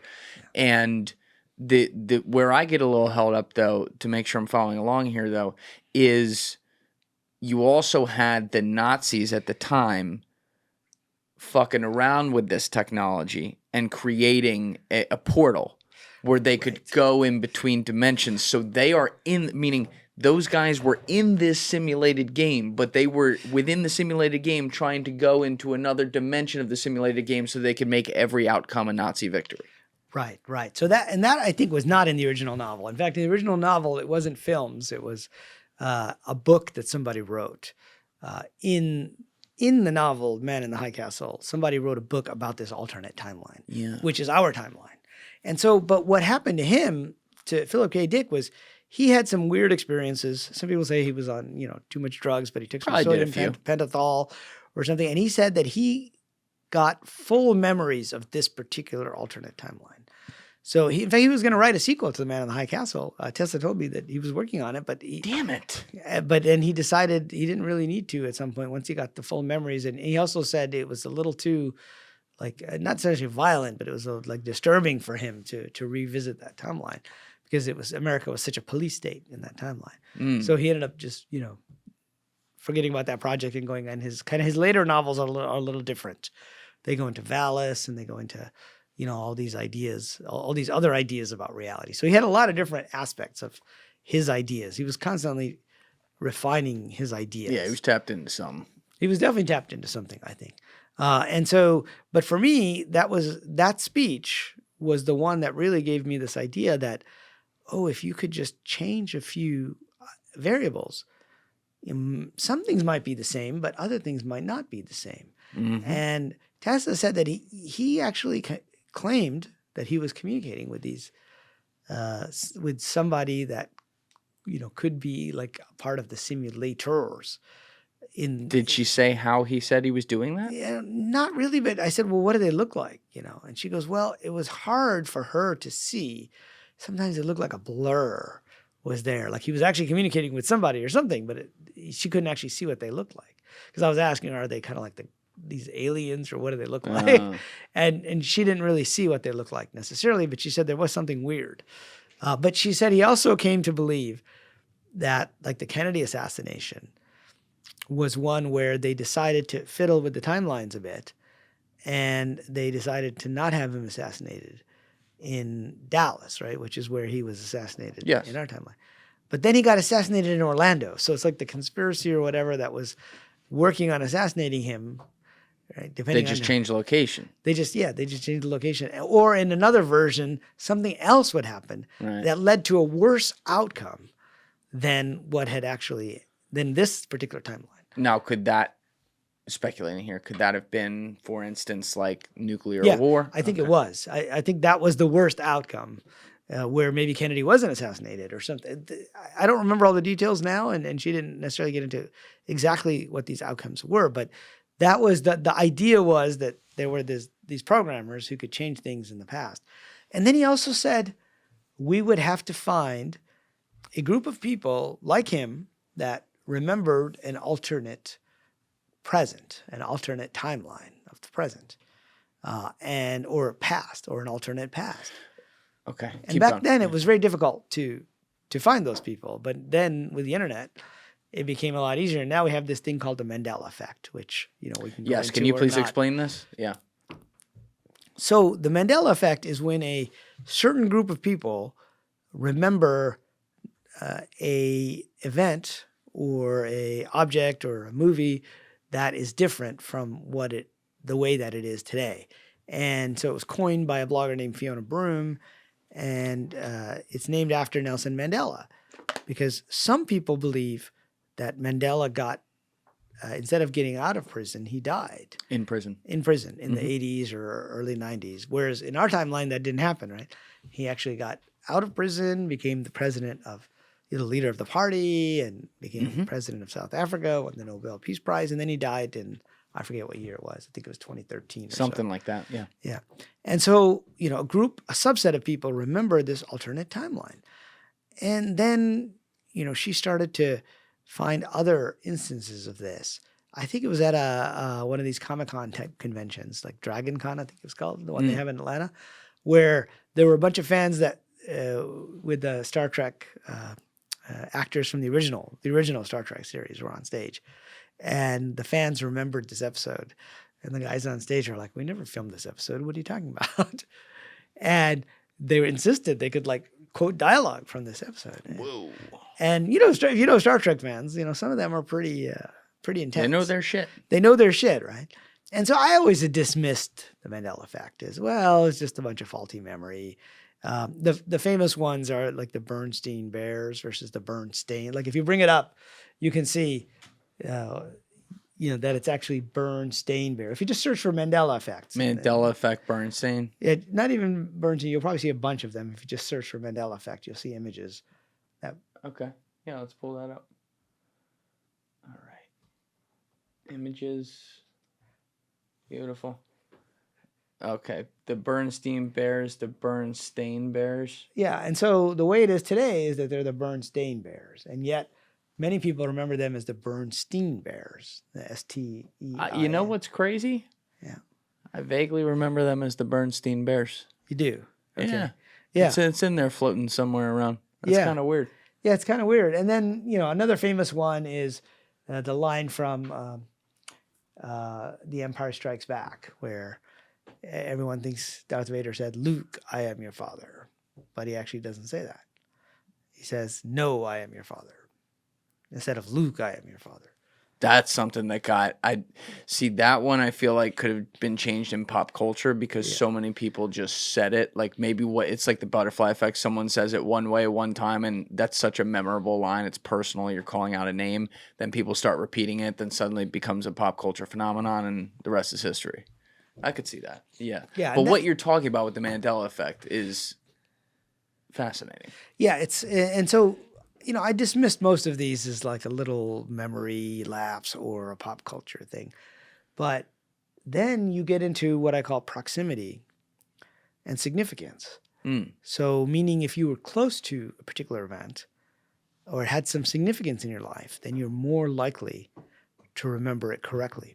And so I've divided them into categories. And some of these that are just like one or two letters different or a movie line that's different, I think they could very much just be people misremembering them from pop culture. But if it's more significant for you, like the Star Trek episode, right, that you've seen, or many people remember the movie Kazam and Shazam, right, with Sinbad. So people insist there was a movie. In fact, let's look it up. I even forget which one is the real movie. So people thought there was a movie in the 90s with Sinbad in there about a genie called, I think it was supposed to be called Shazam, and people are like, "No, I insist. I had the VHS tape and I watched it like many times." Like a lot of people like this? A decent. I mean, still a subset. It's not a majority, but it's a subset. And so if you look at the images, you can kind of see that there was actually a movie called Kazam, I think, if I'm getting the two right. Oddly enough, sometimes it seems like there's weird Mandela effects going on with this. And Kazam with Shaq. I've seen that movie. With Shaq, right? But people insist, no, this was a separate movie from Kazam with Shaq. So if you go to the images, you'll see people have drawn, images of Sinbad. And this got to the point where Sinbad actually recorded a scene from this movie that people had described to him in 2017, just for fun. Oh, just to fuck with him. Just to fuck with him. To say, people say I was in this movie, but I actually wasn't. Oh, that's great. Yeah, it's crazy because like also thinking about it on a more micro scale, you have when you look at like trial testimony and what's useful and what's not, they always talk about how eyewitness testimony is actually often the least useful because stories change in our mind and we actually believe we saw things over time, whether it was we were coached to believe that or, we had some traumatic event that we witnessed and you're in such shock that then you play it back and you start to reason your way through it and you start to see things that maybe you didn't. And this to me could be part of a very similar type phenomenon, no? Some of them could be. And so, again, that's kind of what I assumed originally. And then I had a friend of mine from MIT who was visiting Google. He worked for Google and was visiting me in Mountain View. And he goes, "You ever heard of this Mandela effect?" "Yeah, I heard of it. People with false memories or faulty memories." He goes, "Well, the best explanation is, some kind of simulated reality. Because if you rerun the simulation, little things will change along the way." And so it gets back to proximity and significance. So if something is significant for you and multiple people remember it that way, then you're more likely to have gotten it right and less likely to have gotten it wrong. So for example, Nelson Mandela, there was this one blogger, I don't remember her name now, but on YouTube where she said that she was a journalism student and she was supposed to go visit Nelson Mandela in South Africa. And she actually went there, but they said he was too ill for her to actually visit him. And so she came back and she started working for NPR, and then she heard he died and saw his funeral and his wife Winnie. And so this is somebody that actually went to South Africa to meet with him. So it was much closer, much more significant. So the Star Trek example is another one. I mean, there are folks whose parents are like evangelical Christians and they really followed the Reverend Billy Graham. And I don't know what year he died, but there's a whole group of people that say that he died. They remember getting the magazine in the mail, like Billy Graham, this is the year he died, many years before he actually died. And so they feel like it's changed. And that's where we get into some real more significant items like scripture. People remember their scripture exactly, right? So if you look at Isaiah in scripture, I mean, there's whole websites dedicated to biblical changes. And if you look at Isaiah, there's the line about the lion and the lamb. If you look at it now, if you look up Isaiah, lion and the lamb, you'll see there's no actual line about the lion and the lamb. It says the wolf will lay with the lamb or something like that. So this is another, okay. In the Bible, Isaiah 11:6-7 describes a time when the lion and the lamb will live together in peace along with other animals, and a child will lead them. The wolf shall live with the lamb. The leopard shall lie down with the kid. The calf and the lion and the fatling together, and a little child shall lead them. Right. And so, but most people remember the line of the lion and the lamb. But they're not together. And, you know, when you get to scripture, you're in a place where people do memorize things exactly in different religions. And so this is what really got me thinking, okay, is there a possible explanation? And whether you believe in the Mandela effect or not, I think it's a useful way to think about rerunning multiple timelines. And that's where I came up with this idea of the simulated multiverse, that if you rerun the events, some things will be different, just like with the butterfly effect. If you change a few variables, and that really was what Philip K. Dick was talking about. And that got me thinking about what would it mean in a computational multiverse? Could we have memories of a previous run of the simulation, for example, where you remember things happening differently? When you say like computational multiverse, though, versus in my head, I'm just thinking of like a multiverse where it wouldn't necessarily be a simulation on the other end. What would be? I don't even want to ask that. Like, what would be the main differences in how the multiverse behaves if one's computational and another theory says it's not? Well, that's a very interesting question. And before we get into that, let me just do one more Mandela effect. And then we'll get into what it means to be in a computational multiverse and how is it possible some people might remember something that's done differently. So another one that was most significant, that was very significant, I thought, was the Tiananmen Square. I don't know if you remember that, but there was the guy in front of the tank. They called him Tank Boy. So if we look that up now real quick, and we look up, you know, a picture of Tank Boy, where he's just standing in front of the tank, and what happens? The tank tries to move around him, right? Yep. So, do you remember him being run over by the tank or not? No, I think they got him out of the way. Right? That's what I remember, and that's what the main timeline says. But there are a number of people who actually remember that he was run over, and they said it was the bloodiest thing they ever saw on TV by the tank. And that is one of those weird, interesting memories that for some people has more significance than other people. And so when we get into scripture or we get into events that might have more significance, is it possible that these people are actually remembering something that was significant to them? So perhaps it's not just faulty memory in some cases. And so I came up with this idea. Could it be that those memories are still there? So when we run a computational, so every program, like if you're running a computer right now, people are probably watching this on their phone or on a computer, there's actually multiple processes running at the same time. But they don't run exactly the same. If there's an actual CPU, what happens is the CPU will run, say, Microsoft Word for a little bit, and then it'll go and it'll run, you know, some other program like Zoom or YouTube for a number of cycles, and it'll go back and forth, but it does it quickly enough that it seems like it's all happening simultaneously. But what happens in computer science, there's this thing called garbage cleaning. So if you're rerunning a process, you may be using the same memory that a garbage collection that you ran before. But what happens is that sometimes the previous values are still there in memory. And so what garbage collection does is it goes and it cleans up those values and sets them to 0, but it only runs every so often. And so it's possible that you still have values there in memory of a previous run of that same program. And so that's one of the differences when you think of a computational multiverse. If it's using the same kinds of computation, then it's very possible that that's what's going on. Now, Philip K. Dick also, wrote a story that was turned into a movie called The Adjustment Bureau. That was Matt Damon, right? Matt Damon and Emily Blunt.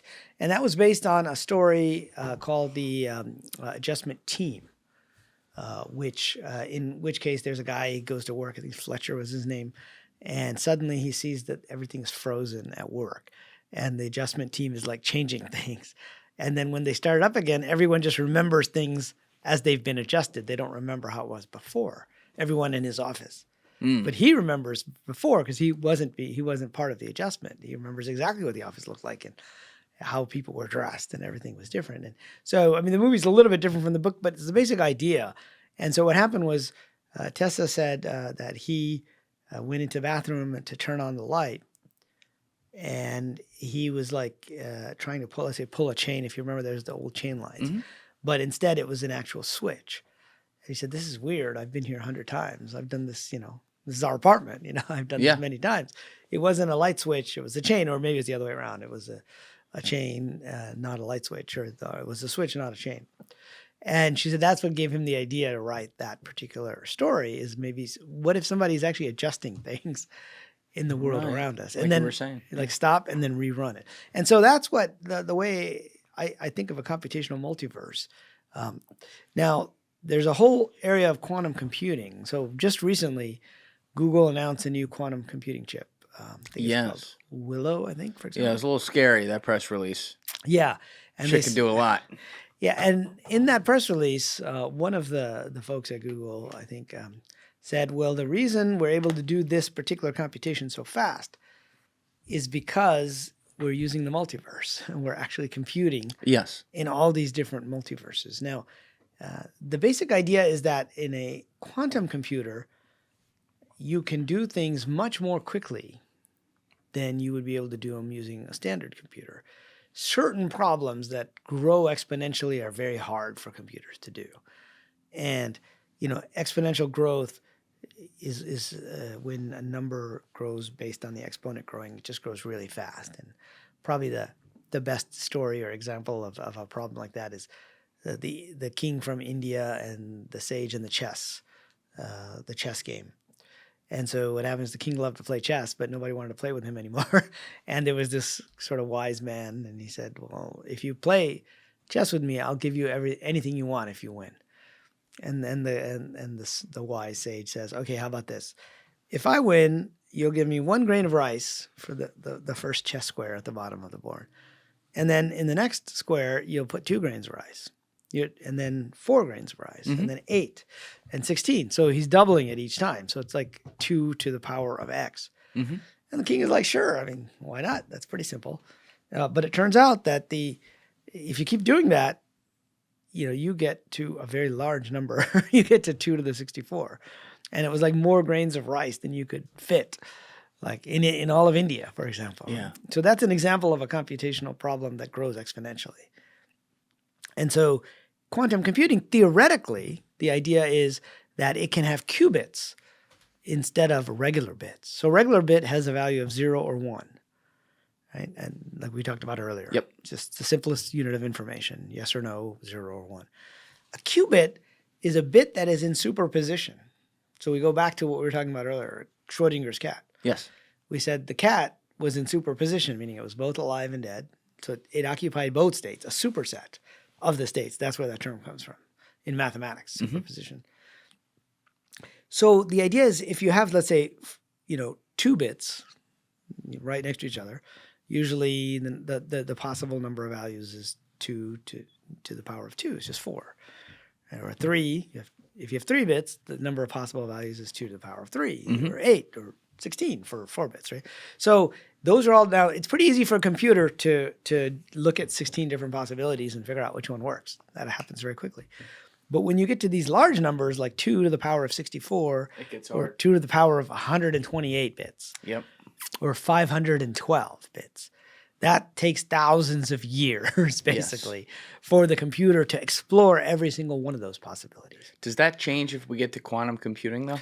Well, that's the idea, is that eventually in quantum computing, if you can basically put the bits into superposition, they're called qubits, Qubits, then you can explore all the values at the same time inside different parallel universes. What in the technology allows us to do that? Like, can you explain that mechanism? Well, the mechanism is one that's like, it's a little weird because different companies are doing it differently.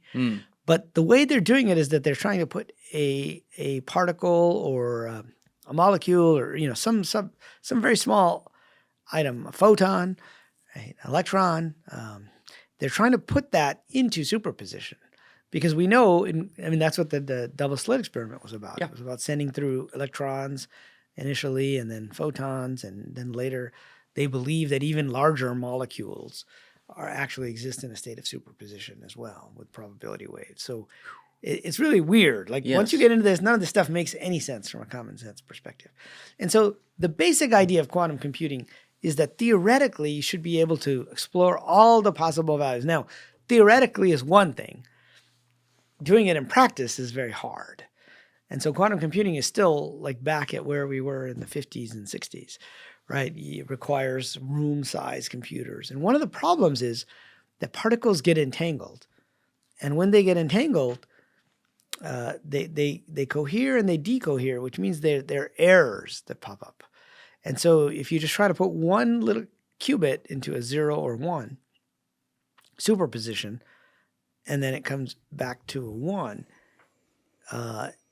you could have it basically flip. Like, it's kind of like when I was at MIT, we built like computers ourselves, like from the ground up. What a flex. When I was at MIT, we built computers. Another Tuesday. Yeah, it was a whole semester thing it took.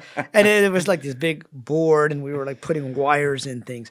But what happened was, at one point, I couldn't figure out what the hell was wrong. Like, why wasn't it giving me the right answer?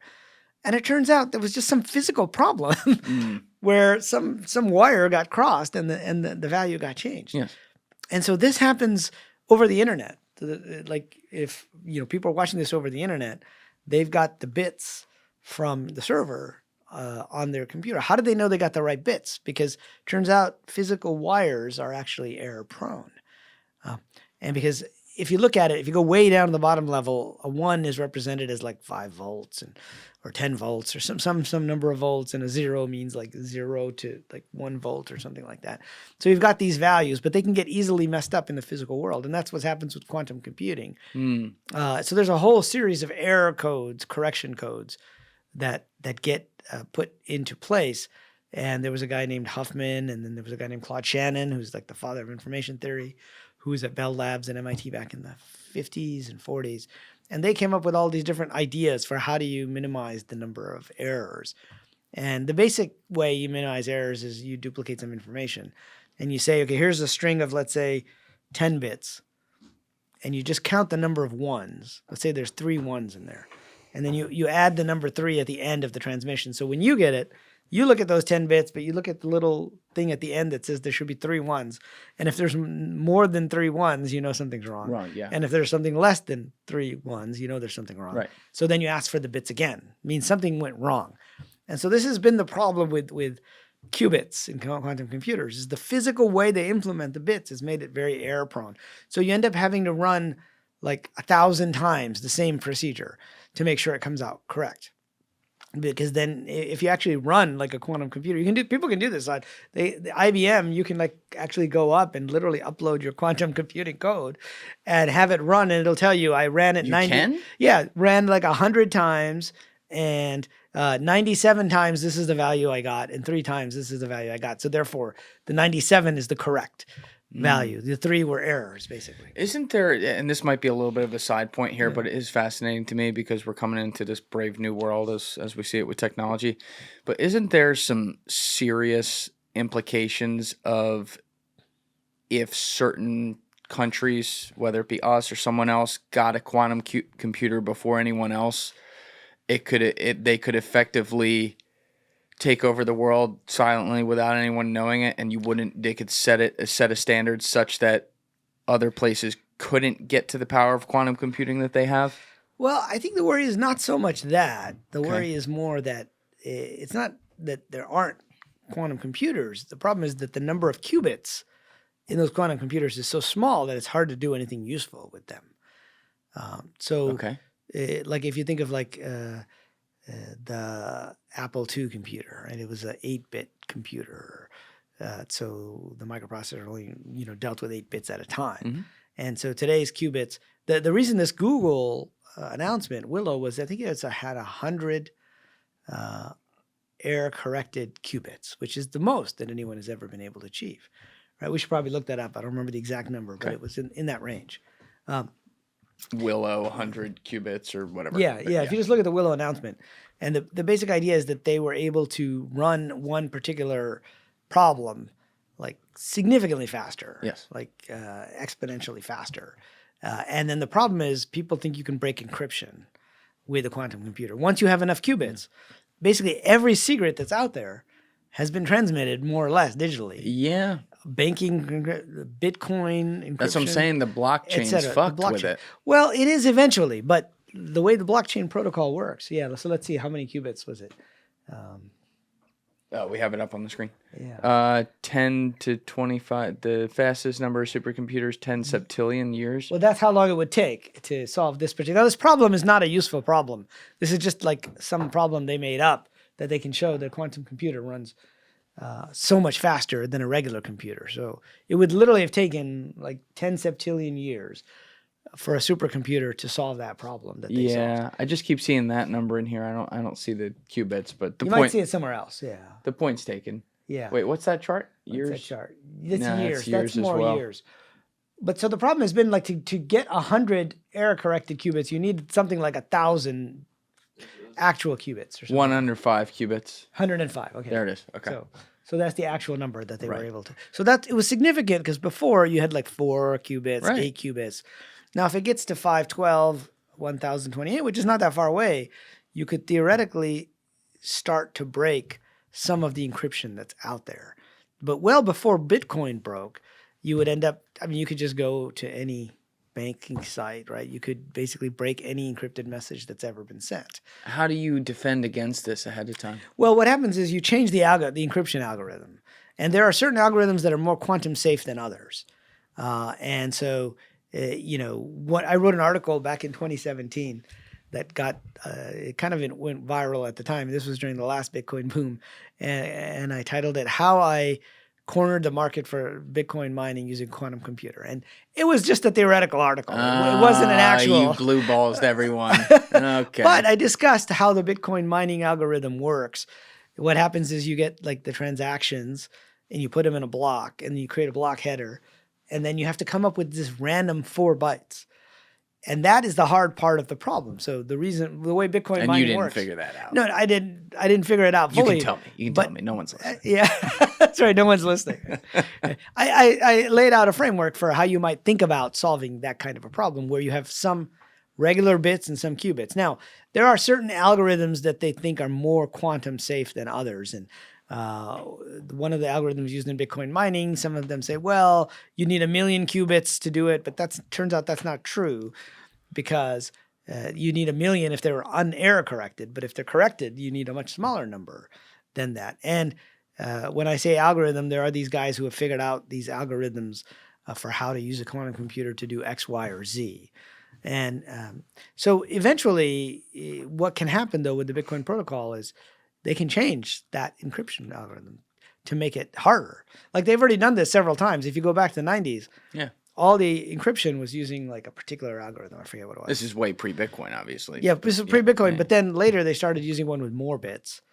There's like SHA-256, So SHA-512. it could keep trying to get ahead of the curve.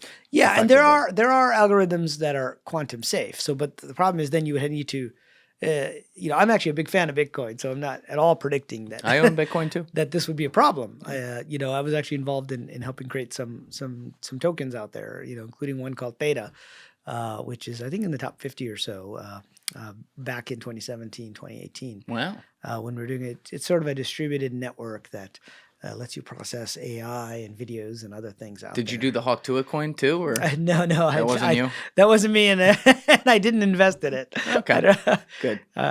People were like, perhaps you shouldn't take your financial advice from a girl called Hawk Tuah. Look, That's probably not the best. I'm not exonerating her, but I mean, if you invested in that, Darwinism.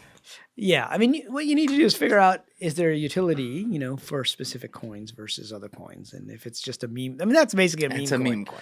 And meme coins go up and they come right That's back right. down. And that's the difference, I think, between Bitcoin and also some altcoins that have some actual utility, like Ethereum. And I mentioned Theta. There's a bunch of Solana. There's a bunch that do have some serious utility. And you were helping build Theta, you were saying? Yeah, back when it first got started. It was originally a distributed video streaming network. And then later it became just a distributed processing network. So you can run AI and other things on. There were all these gamers, basically, who were donating their GPU time. So what do you need to run games? You need good GPU. Yes. What do you need to run AI? GPUs, right? Yeah. It's the same processor that's used like in each of those things.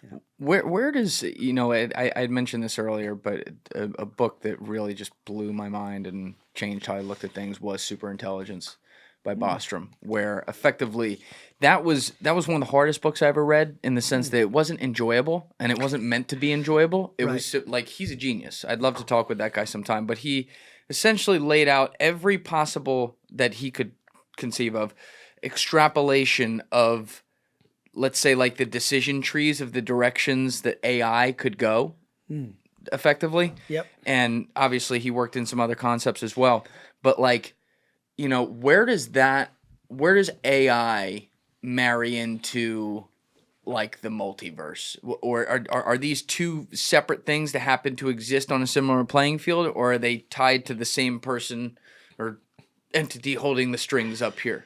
Well, you can look at it a few different ways. So I got interested in Bostrom because he wrote a paper, even before his book Superintelligence, he wrote a paper in 2003 called Are You Living in a Computer Simulation? Yeah. And so he pretty much invented what's called the modern simulation argument. And that argument is actually about AI, it turns out. And so when I mentioned the NPC versus RPG versions of the simulation hypothesis, there's the Matrix version. There's a guy named David Chalmers, who's also a philosopher. Nick Bostrom is also a philosopher. So philosophers clearly like to think about this stuff more than the rest of us. And Chalmers coined the term the Matrix hypothesis back in 2003. And when I was talking to him, he said, well, everybody ended up using the simulation hypothesis, which Bostrom coined first. But his basic idea was that if a technological civilization could get to a certain point, and that point was where they could create AI versions of conscious beings, and you could create millions of those beings, billions of those beings, inside a simulation. That aren't technically conscious. Depends on how you define consciousness, but basically he was saying if you add up all the amount of neurons and the amount of information a person has in their entire life, and he was kind of estimating, maybe you could have a big computer. He wasn't even getting quantum computing, right? This was back in 2003. So he was just estimating that if you can have these AI beings, well, then you can have a billion or trillion of them in one simulation very easily, and you can fire up another simulation. What do you need? More server space, right? And if Moore's law, which we mentioned earlier, continues to hold, you're going to get better and better computational process. Cost of compute keeps coming down as well, but also the amount of computation you can do keeps coming down. And I think at the time, Bostrom estimated something like an advanced civilization might take a whole planet and use all the mass of that planet for computation. And they could create lots of simulations. In fact, they could create millions of simulations. And each of those simulations could have basically billions of simulated beings inside them. And so his point was that if any civilization ever got to that point, that they could create all these AI beings and all these civilizations, and these simulated civilizations, then he said, if you are a being and you can't tell the difference whether you're simulated or not, which are you more likely to be in? There's one base reality, let's say X number of beings. There's a billion simulations, each with billions of beings. There's a hell of a lot more of these AI simulated beings than there are people in the base reality. Right, because they were extrapolated upon. Okay. Extrapolated. Yeah. Or the simplified version, and there's a clip of Elon Musk in 2016, actually, the same year that I was playing ping pong, where he talks about this too. He said, basically, if there's one base reality and there's a billion simulated worlds, then the chances that you're in base reality is 1 in billions. Right. Which means if you flip it around, what are the chances that you're in a simulation? Very high. Very high, right? A billion minus 1. I think about this right? often. Yeah. Yeah. So from that perspective, this is where Bostrom's AI work and simulation theory intersect, right? Because and most people don't realize that he was talking about the NPC version, not the Matrix version. Oh, like you were explaining earlier. Yeah. Because his logic was built primarily on the number of simulated beings. Well, you can't be playing that many simulated beings necessarily. They would have to be AI. Right? So they would have to be like running in a simulation. On their own without you controlling Without you controlling them, because in base reality, you can really control. Unless you had AI doing it for you, in which case it's the same That's thing. what I'm saying. Like, are there things that we can't even conceive here that could possibly make that, like, have a godlike ability on the other end of the simulation to control, a billion or a trillion things at once? And for us, it's the same thing as controlling one thing. Right, but what would that be at that point? It would basically be another AI probably, right? Or It might be, yeah. Yeah, and so I think one of the reasons why I'm interested in simulation theory is because it opens up other possibilities. And so even Bostrom, kind of talks about this. He said that people who are staunch atheists, once they consider simulation theory, they'll say, well, any being that's outside the simulation would appear supernatural to us, right? Maybe they can control 1 million people. Maybe they can have their avatar walk on water, right? There's all kinds of things that could come up that you start to think about differently when you think of an actual simulated reality. And I think that's very interesting because it opens up possibilities that otherwise aren't there in a purely materialistic world, which ties back to, this idea of, did these miracles actually happen, right? Are there people who can be in more than one place, can be at 2 places at once? That could happen in a simulation, right? I can have my avatar potentially, if the code allows it, in 2 different places, but it may be a skill or a level. You may have to be at a level in order to be able to do those types of things. And that also gets weird when you start putting into terminology like that, because that's all you can do, because we only know what happens here and what we know as humans on this, whatever it is, planet or existence of the simulation. But when we talk about like levels and stuff and use like video game terms, who's to say that that's even how they whoever they are determine it? Because they may have an entirely different set of principles as to how. This is getting a little weird how I asked this, but like. You understand what I'm saying? Like they have a different set of principles as how they measure anything. That's true. And that's what, for us, I'm doing the same thing that, say, the religions did 2,000 years ago. I'm using the latest techno-scientific metaphors, the latest technology, in order to explain something that could be very complicated and could be even more complicated than we can even imagine. Right? Jesus Virk has a good ring to it. Well, I was at this Islamic conference and they were talking about ensoulment. When does ensoulment occur? The same debate we have here about abortion, right? When does the soul go into the fetus? Right. Is it at conception? Is it at birth? Is it somewhere in between? Right? Last trimester. And I said, well, I'd like to give a different analogy for what ensoulment means, which is basically it's the time when you put on the headset that you forget about what happens outside. You forget. So many ancient traditions, not just the religions we have today, but many ancient traditions actually describe this process of forgetfulness. Right? This is something that happens when we incarnate. In the Greek traditions, they say that the soul crosses Lethe, the river of forgetfulness. River Styx is Rome, right? Yeah, no, it's Greek as well, but it's Greek. one of the rivers that you have in the underworld. Styx is the one, you cross to go back, but Lethe is the forgetfulness one. Got it. And in the Chinese traditions, you have Meng Po, who's the goddess of forgetfulness. And she brews this tea of forgetfulness. And you drink it, when you die to like forget about everything, but also when you're born as well. And then I mentioned Maya earlier, right, with the story we told. Illusion. Yeah. Illusion, but also it's kind of like voluntarily forgetting, right? Agreeing to forget what's in the outside world. And so we've got this thing that happens where we become attached to our body, our character, our avatar. I mean, the word avatar itself, by the way, comes from ancient Sanskrit. It does? Yeah. So the guys... James Cameron didn't tell me that. Damn it. He didn't tell you that, right? No. So a lot of the technology around movies and video games and goes, CGI goes back to Lucasfilm and George Lucas and Star Wars. Yeah. Mm-hmm. So at Lucasfilm, they built one of the first MMORPGs. I wouldn't call it MMO. It wasn't really massively multiplayer, but it was definitely a multiplayer online role-playing game called Habitat.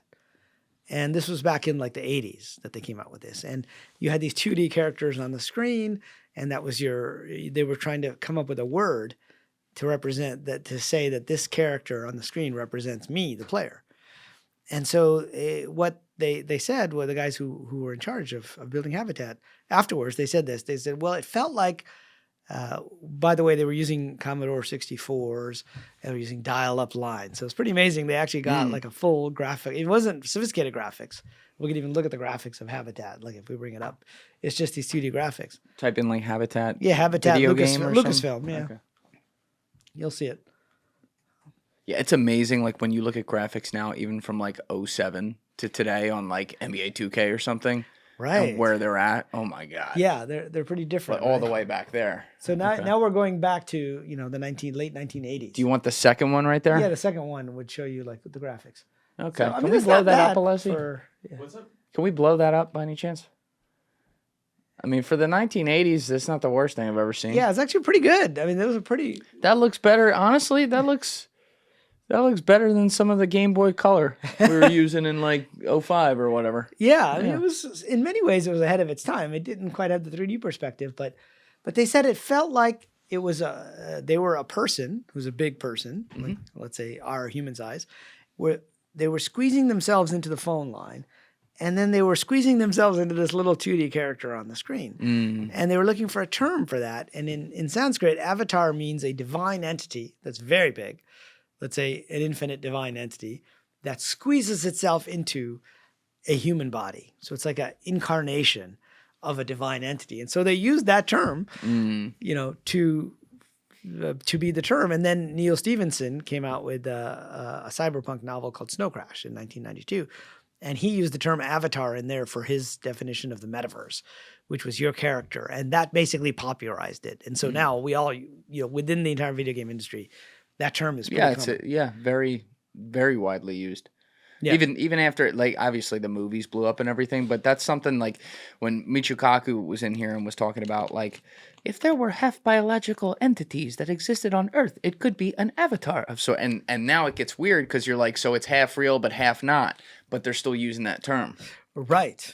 Blows my mind a little bit. Yeah, the term is being used a lot now for projections, or like in the movie Avatar, right? He was lying down inside the pod and he was controlling the physical, in this case it was a physical entity of the Na'vi, the blue alien, right? Now, if we're going to talk about how avatars could exist in our reality, some of this I might be wrong on because you think about this a lot more than I do as far as like what the possibilities of that are. But obviously something that a lot of these things come back to is like NHI.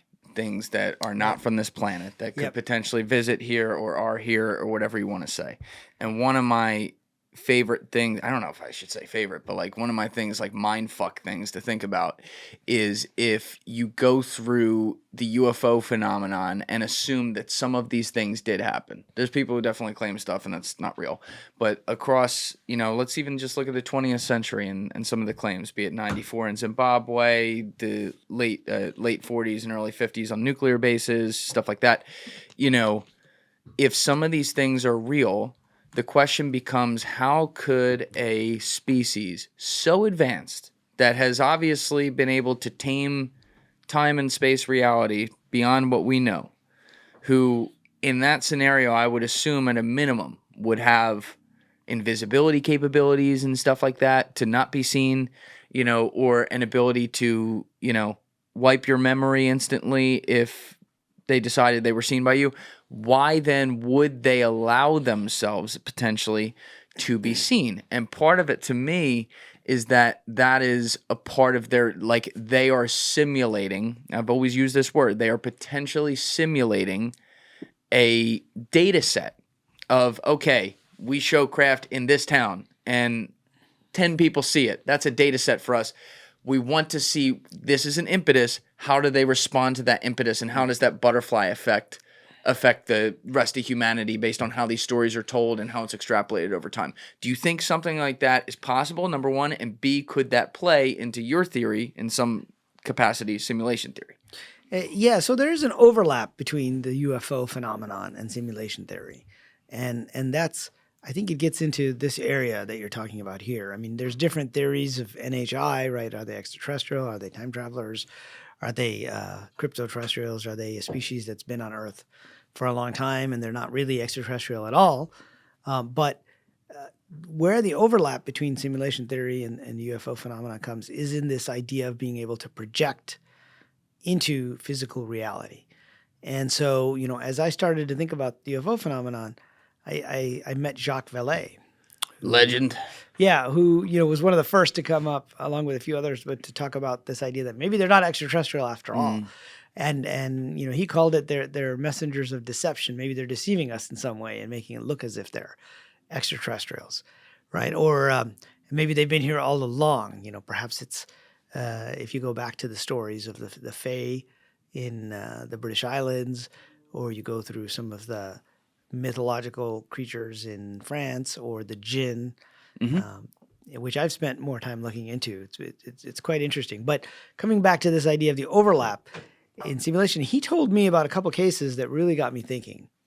And one of them, he said, there are cases where one person can see the UFO and the next person can't. Yes. Yeah, and that's kind of what you're getting at here. Like, if 10 people see, and he said they could be standing next to each other. And then, Gary Nolan told me of a case later where he said people were in the same car and they saw completely different shapes, but it was, some object in the sky. One described, I forget the exact, one was a cylinder, one was a donut, but they were right next to each other, like when they were looking at it. And so this gets to this idea that, are they projecting into our reality? So the case that Jacques told me about that was really interesting to me was in like Northern California or Oregon, like in the Pacific Northwest. If you've been there, there's all these tall trees, the redwood trees, those types of trees. That's where he's from, Santa Cruz. Oh, yeah, Santa Cruz. Yeah, okay.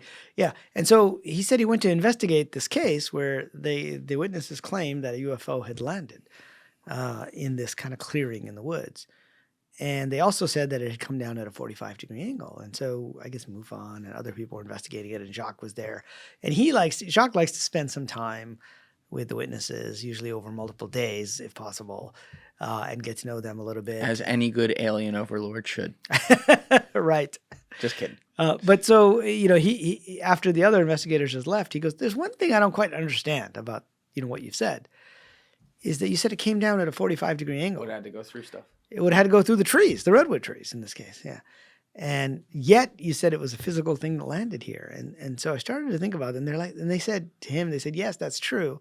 But we didn't want to say that because we'll sound crazy, right? So if you take a purely materialistic view, that shouldn't happen, right? You shouldn't be able to go through trees and walls necessarily without cutting them up. But if you take a more of a projection approach, it's very easy for, like in a video game, you're resing something, right? You're rendering it. And while you're rendering it, you can de-render it, you can go through objects, but then when you render it, it becomes very physical from the point of view of the people in that world. You can't walk through walls at that point once your avatar is rendered there, because now the physics engine kicks in. But there are ways to have states which let you go through the walls and do all of these different things. There's also what we call conditional rendering. Conditional rendering. Yeah, so this is very common in video games. So let's suppose you and I are standing in a field, okay, and you're level, say I'm level 2 because I just started, okay, and you're level 25 because you've been playing the game for a while. And you'll look up and say, oh my God, look at that dragon. That's so cool. And I'll say, I'll look up and say, I don't see a dragon. There's nothing there.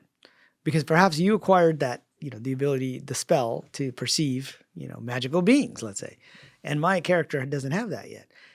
The fact is we think we're looking at the same thing, but we're not. Each of us is rendering the game on our own quote unquote device, right? On our, okay, we're doing this in person, but if we were doing this on Zoom, yeah, we wouldn't actually be talking to each other, right? I would have been talking to my computer. That's right. And the bits would go to your computer, and then it would basically play my voice for you, but it would feel like we were talking to each other. A little, right? But similarly, if we're both in the same field, it feels like we're in the same place, but we're not. The rendering is actually happening in a distributed way. And it's happening. What does that mean? Meaning on your computer and my computer separately, right? So we're not necessarily seeing the same things. We don't know that. We think we're seeing the same things because I see your avatar and you see my avatar, but you may see a UFO and I may not see a UFO. So conditional rendering means, the ability to say on the server, okay, this person has the ability to see this. So render it on their device. Just like if I had a virtual background in Zoom, right? Yeah. Like that could get rendered for you on your computer, but it doesn't have to be rendered. I could have different virtual backgrounds for every person who's seeing me. Is this like genetics in this case? No. If we're relating it to what we do, so I let me extrapolate. I may genetically have something in my brain that allows me, I don't know, I have a third eye and I can see this stuff, whereas you may not. And that may make me level 25 versus you being level 2. Yeah, well, I'm not saying what that is. That could be from genetics. It could be your character. It could be a skill. It could be somebody who's had a near-death experience who suddenly has all these strange psychic abilities. There's this podcast out there. You've probably heard of it called Telepathy Tapes.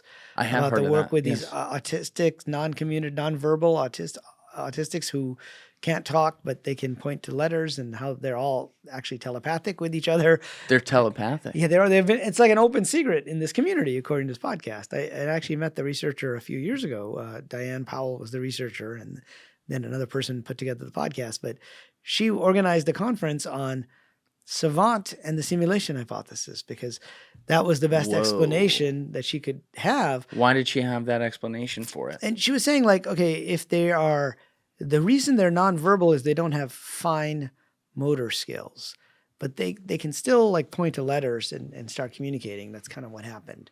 That's how they started communicating and telling people that, oh yeah, we're telepathic. We all hang out with each other in these kind of simulated worlds. Like a playground or something that's not physically here. Like we can communicate, like my friends at school, we can communicate with each other when we're not at school. And so, there may be different reasons. And they also say that they are sometimes out of their body and they're not fully in their body. Like the rest of us, like we're fully embodied. To me, that sounds a lot like when you put on, say, a suit, a haptic suit, but if you don't have it on, then you're trying to control it with a mouse where everybody else has the haptic suit on and they can, they can control their avatar fully by moving their arms and stuff. But if you don't have a haptic suit, for whatever reason, you're trying to control it with a mouse.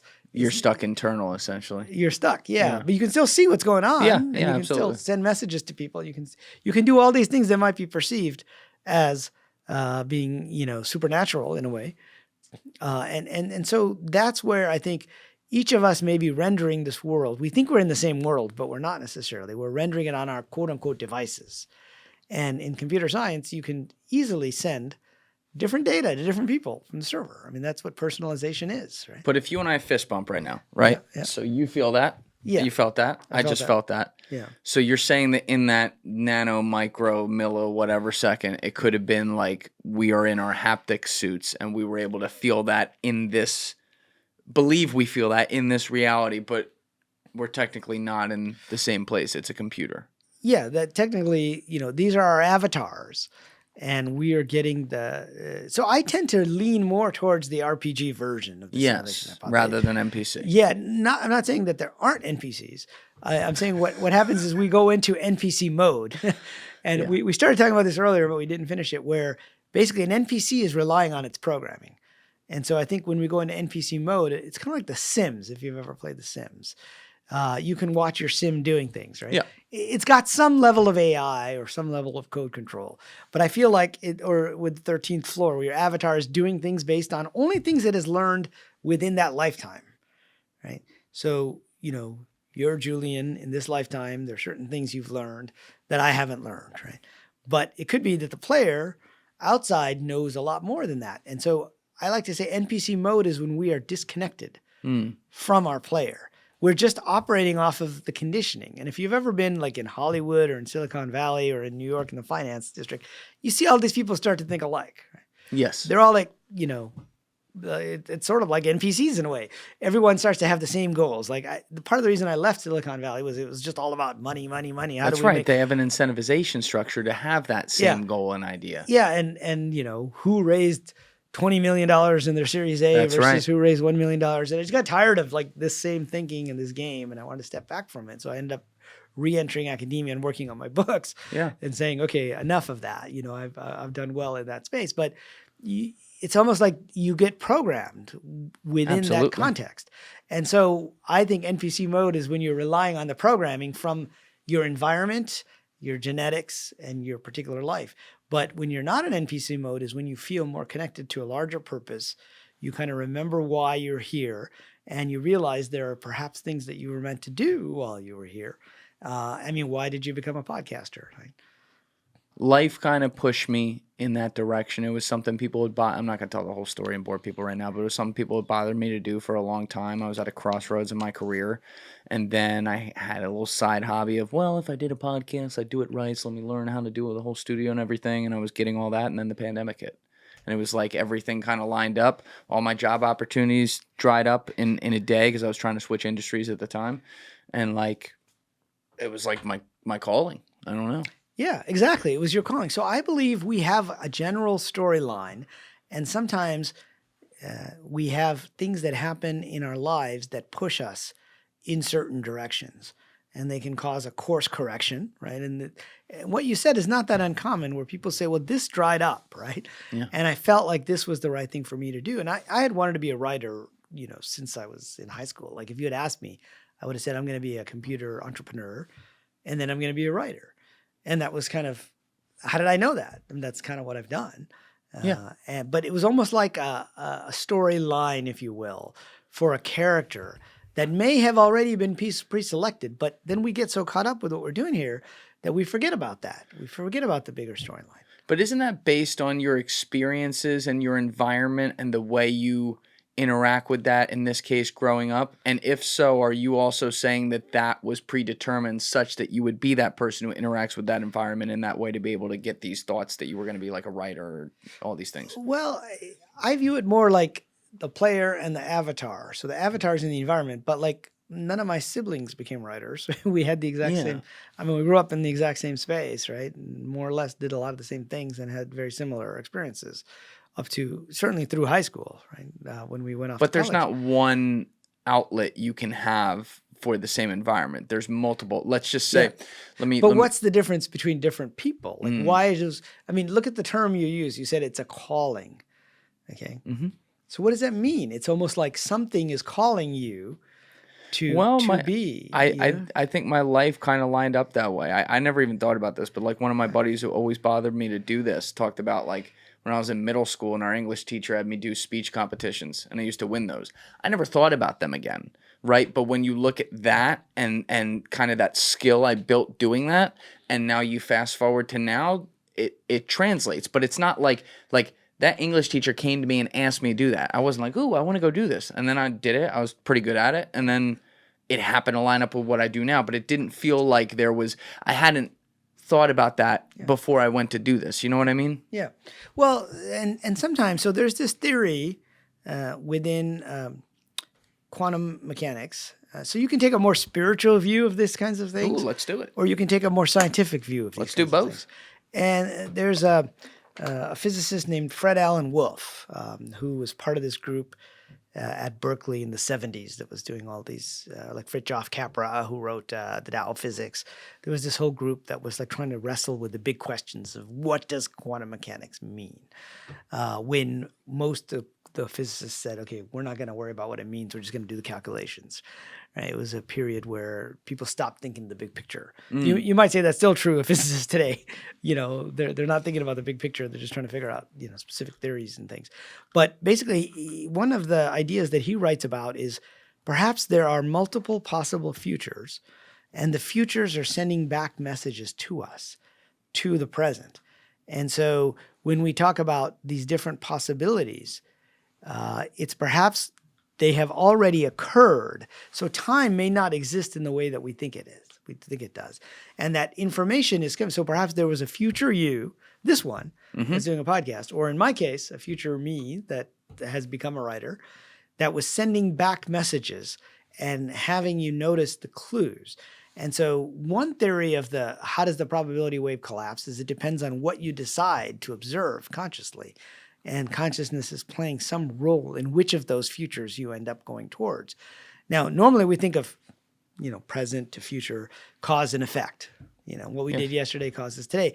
But what's weird is within quantum mechanics, that's not formally true. Like the equations make it so that the future can possibly affect the past. Okay, gets really weird. And probably the best way to think about this is the cosmic delayed choice double slit experiment. Let's bring this up. Cosmic delayed choice double slit experiment. And I've talked about it in another podcast, but I think it's much easier if you have a diagram. So this is another one of John Wheeler's thought experiments. Okay.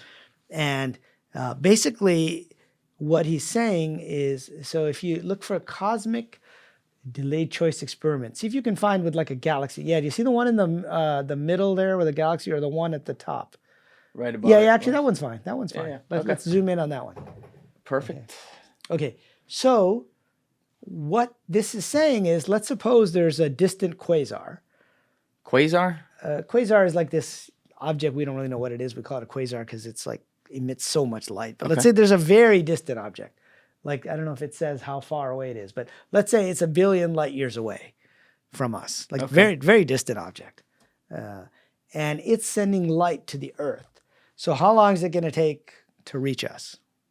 Depends on the distance. Yeah, let's say it's 1 billion light years away. It'll take 1 billion years. Yeah. It takes light 1 billion years. Yeah. It's one to one with the light years. So when did that light leave the quasar? 1 billion years ago in the past. So normally we think the past happened, it's fixed, it's arrived today, that's it, right? But what if there's a black hole or a galaxy? In this case, this picture, they use a galaxy in the middle. That is a very strong gravitational object. And the light that left the quasar 1 billion years ago can go to the left or to the right, or to the top or to the bottom. Because it's like a lens reflecting. Yeah, it's like a lens. Or whatever. Yeah, exactly. Yeah. It's also like the double slit experiment, by the way, which is it goes through one slit or the other. Yep. Now, let's suppose that galaxy, in this picture, it looks like it's about halfway. Okay, so let's say it's halfway. Fine. That means it's 500 million light years away. Right? Half of 1 billion. And so when would the light have to make the decision about whether to go left or right? At the 500 million mark, right? Because it's in the middle. 500 million years ago. What was going on back then? The dinosaurs, right? Yeah. Or whatever, right? It was a long time, but pre-human for the most part, right? Even I think if you get into ancient civilizations, it's still, ancient aliens, it's still pretty far. But what the delayed choice experiment is telling us, it's when we measure the light when it reaches Earth, that decision is made. The decision of whether to go left or right. Okay. So the thing that should have happened to 500 million years ago, one way or the other, is not actually decided until today, until we measure it. And so the light is in superposition. So there's actually multiple possible paths. Decided or known? That's where you're holding me up. Well, it's the same issue with Schrodinger's cat. You could say, well, I just don't know if it's alive or dead. It's only one or the other, right? Okay. Yeah. But that's not what quantum mechanics, this is why it's counterintuitive.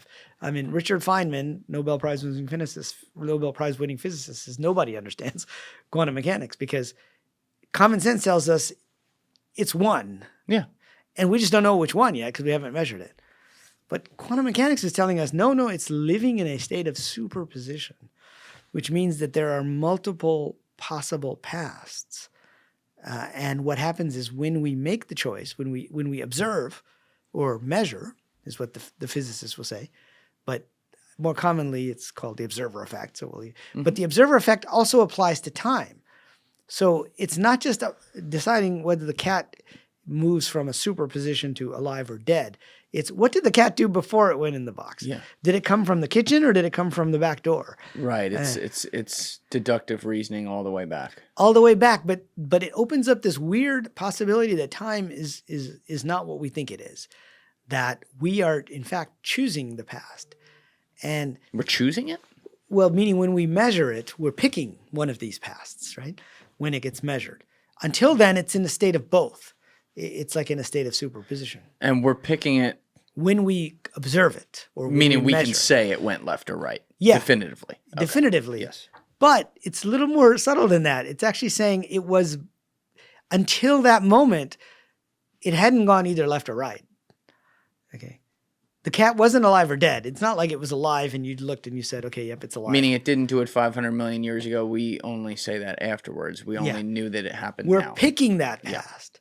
Okay. And so this was so weird to me when I first heard about it. Yeah, it's strange. And I went and researched it, and turns out they haven't done this experiment cosmically, but they've done it in the smaller amounts of space where they send something to the satellite, which is say 1,000 miles away. So it takes less than a second, obviously, to get there, but we're talking very small time frames, and they try to send it through two slits or go around something to get to there. And they said they've basically validated that it's when the satellite measures the light that it decides whether it went left or right. It's the exact same thing as this, but on a much smaller scale. Mm-hmm. And so I looked around and I said, okay, this can't be right. What did the fathers of quantum mechanics think about this? Like Schrodinger came up with the example of the cat because the whole thing sounded absurd. Mm-hmm. You can't have a cat that's both alive or dead. It turns out now they're saying you can. You can. But so there's an obscure speech by Schrodinger in the 40s that I was able to track down. And he said that when the probability wave collapses, or when the observation is made, or when the measurement is made, that you are choosing from one of multiple simultaneous histories. So this is like straight from the mouth of Schrodinger himself. So it's like a multiverse, but in reverse, right? A multiverse is, we think of it as going this way. But what if there's more than one possible past? This is why I got into like the Mandela effect and say, how do you tie it to quantum mechanics? Maybe there are multiple possible pasts. Wait, back up for 1 second. So if there's multiple possible paths, you're saying that there would be, in this scenario, there's multiple possible paths that exist within the same plane we're in right now. Well, it depends on what you mean by plane. So you and I and Alessia are sitting in this room right now. Yeah. However many people are listening or sitting in the room listening, let's assume this was live. It's not. Yeah. Let's assume it was live. We are all in the time-space 2024, end of 2024, that we all exist in. But in your example here, if I'm understanding this correctly, there could simultaneously be two paths, one in which President Kennedy dies in Orlando and another in which he dies in Dallas. Right. And one in which the Axis wins the World War II, and et cetera. So you could do that at a macro level. Now, most physicists say, okay, we only know this for particles. We don't know this at the macro level yet. So they'll argue with you. But the idea and the concept is there, and it's been validated that, in fact, there may be multiple possible paths that we're choosing from. So like in a video game, your character could have different memories. You could change the memories based upon where you are. You could save the game state, and you could rerun it and take it in a different direction, and it would go in different directions. So let's tie this back to what we were talking about before with Fred Alan Wolf. And there are these multiple possible futures that are affecting you right now. It's possible that the future you that is doing this podcast is choosing the past that included all of these little things along the way that led you through coincidence, synchronicity, circumstances, ability, right? All of these things to this particular point in time. So there's like these weird observations going on between the past, the present, and the future. It's not necessarily what we think it is. And I think that is part of our calling or our story. I like to call it a storyline. And then we have individual quests and achievements within that storyline, which we maybe before we jumped into the game, we thought these are things we might do. Like, oh, maybe I'll, explore this goblin cave. Maybe I'll do this. But in my case, it was be an entrepreneur, be an academic, be a writer, maybe choose one or two of the three, right? And I feel like we're always drawn to certain things, and sometimes the universe just rearranges itself to put us in a situation where we might have to do X, or it seems like the best option at the time. It does feel that way. I think about this often. There's like little pings in the universe that happen that make no sense. Like there's a funny story with Alessi and I, right? So one night early on in me doing this podcast, I smoked a little bit too much weed. I was chilling. I happened to see an account that was actually faceless because it was named after your old podcast that you did in college, the Social League. Comment in a Lex Friedman comment section. Lex, can you share what equipment you have or whatever? I fucking knew Lex was never going to answer this. Right. So in the moment, I was like, oh, I'll fucking tell this kid. So I like DM him and I'd take pictures of like a bunch of different things, then send some online stuff of other equipment and say, hey, this is Lex's studio. Turns out he and I become friends through that. He starts following along as this thing builds. He and I have the same birthday. Oh, which really? is kind of funny. That's interesting. He's from the opposite coast, but there's like some similar curiosities as far as like in our personality. And there's just like these weird things that line up. And now he's been sitting in here in New Jersey with me in a new place, not my parents' house, though he sat there too back when we were doing that as well. And it's like the universe kind of lined that up because Alessi's got his own YouTube channel and is a content creator. He's just younger than I am, and he's coming up at a faster rate than I did as well. And I think about this often. I'm like, damn. Like that really, there's a lot of weird lineups right there. Or you could even think of it more simply, like if you date a girl and you're really in love with her, and then in the future in a totally different place, that didn't work out, and you meet another girl, and you don't realize it at the time, but she happens to look the same way and talk the same way and have a lot of the same things. It's like you have a type, or did the type find you? Right. And all these things kind of line up in strange ways. And so earlier I talked about the life review, which is like going back and reliving the moments of your life. I also believe we have a life preview or life selection when we are choosing which storyline. Like in a Dungeons and Dragons adventure, you're like, okay, this is the adventure and these are the quests or difficult things that I'm going to do. And these are the party that I want to play with, right? These are the other characters that I want to include in my guild or include, etc. There was a guy named Michael Newton. I don't know if you ever read his book called Journey of Souls. Nope. It was an interesting book. It was one of these kind of bestsellers back in the 90s as well. And he was a hypnotherapist, and he basically would regress his patients. And by mistake, one patient, he ended up regressing them to childhood, and then he went back before childhood. But it wasn't a past life thing. It was what they called the in-between state, what the Tibetans called the bardo, which literally means in between, right? In between lives in the Eastern traditions. Or you could say it's heaven if you're looking at it from a Western Or tradition. could that be like a purgatory kind of thing? It could be a purgatory thing. It could be a place before you were incarnated. Right. And some of these folks said they remembered, looking at a video of their parents, choosing the life selection, the life preview and life selection is what I like to call that phase. And they're like sort of deciding what kinds of things they might want to do. They're actually watching them. And then that with their people that are going to be significant in their lives, they recall setting up clues or certain things that will let them recognize that this person is important to me. What kinds of things? And they'll say they'll cram and say, don't forget, I'm going to be the little girl in the red bicycle, or a certain, laughter or something that if you've ever met somebody and you had this weird set of circumstances with them and there's something about them that you recognize, but you can't consciously say what it is. There's something familiar about them. It could be that was a clue that was set up and then you were supposed to remember, because the whole idea is when you jump into the game, you have to first of all forget a lot of stuff, but certain things still come through, certain pieces still come through. And I think that is part of the process of life, is not just our story, but our storyline and the people who are the other actors, if you will, within our stories. And you can choose to ignore those clues. Yes, absolutely. And you can choose not to follow the path, but sometimes life makes you go on a certain path, And that's like the downstream of relationships too. I think about this all the time. It's like the days where, because I built my whole life on building relationships. It's part of why I'm able to do what I do right here, right? Things constantly turn into other things. We're really fortunate. Pretty much almost all the guests we get are through people I know and stuff like that, And I think about the days where like I'm really tired and maybe I don't make the connections I'm supposed to. And then what does that do down the line for other connections I missed because of that? People I could have met. You know, like I'll look at people that I'm best friends with now and I'll think of all the different layers that it took to get to them that might have started, you know, in fucking 2011. And it's like, ooh, if I didn't meet that guy in 2011, I wouldn't, you know, forget all these people in the middle. I would have never met this dude now. You know, it's such a weird thing and it does fuck with my head.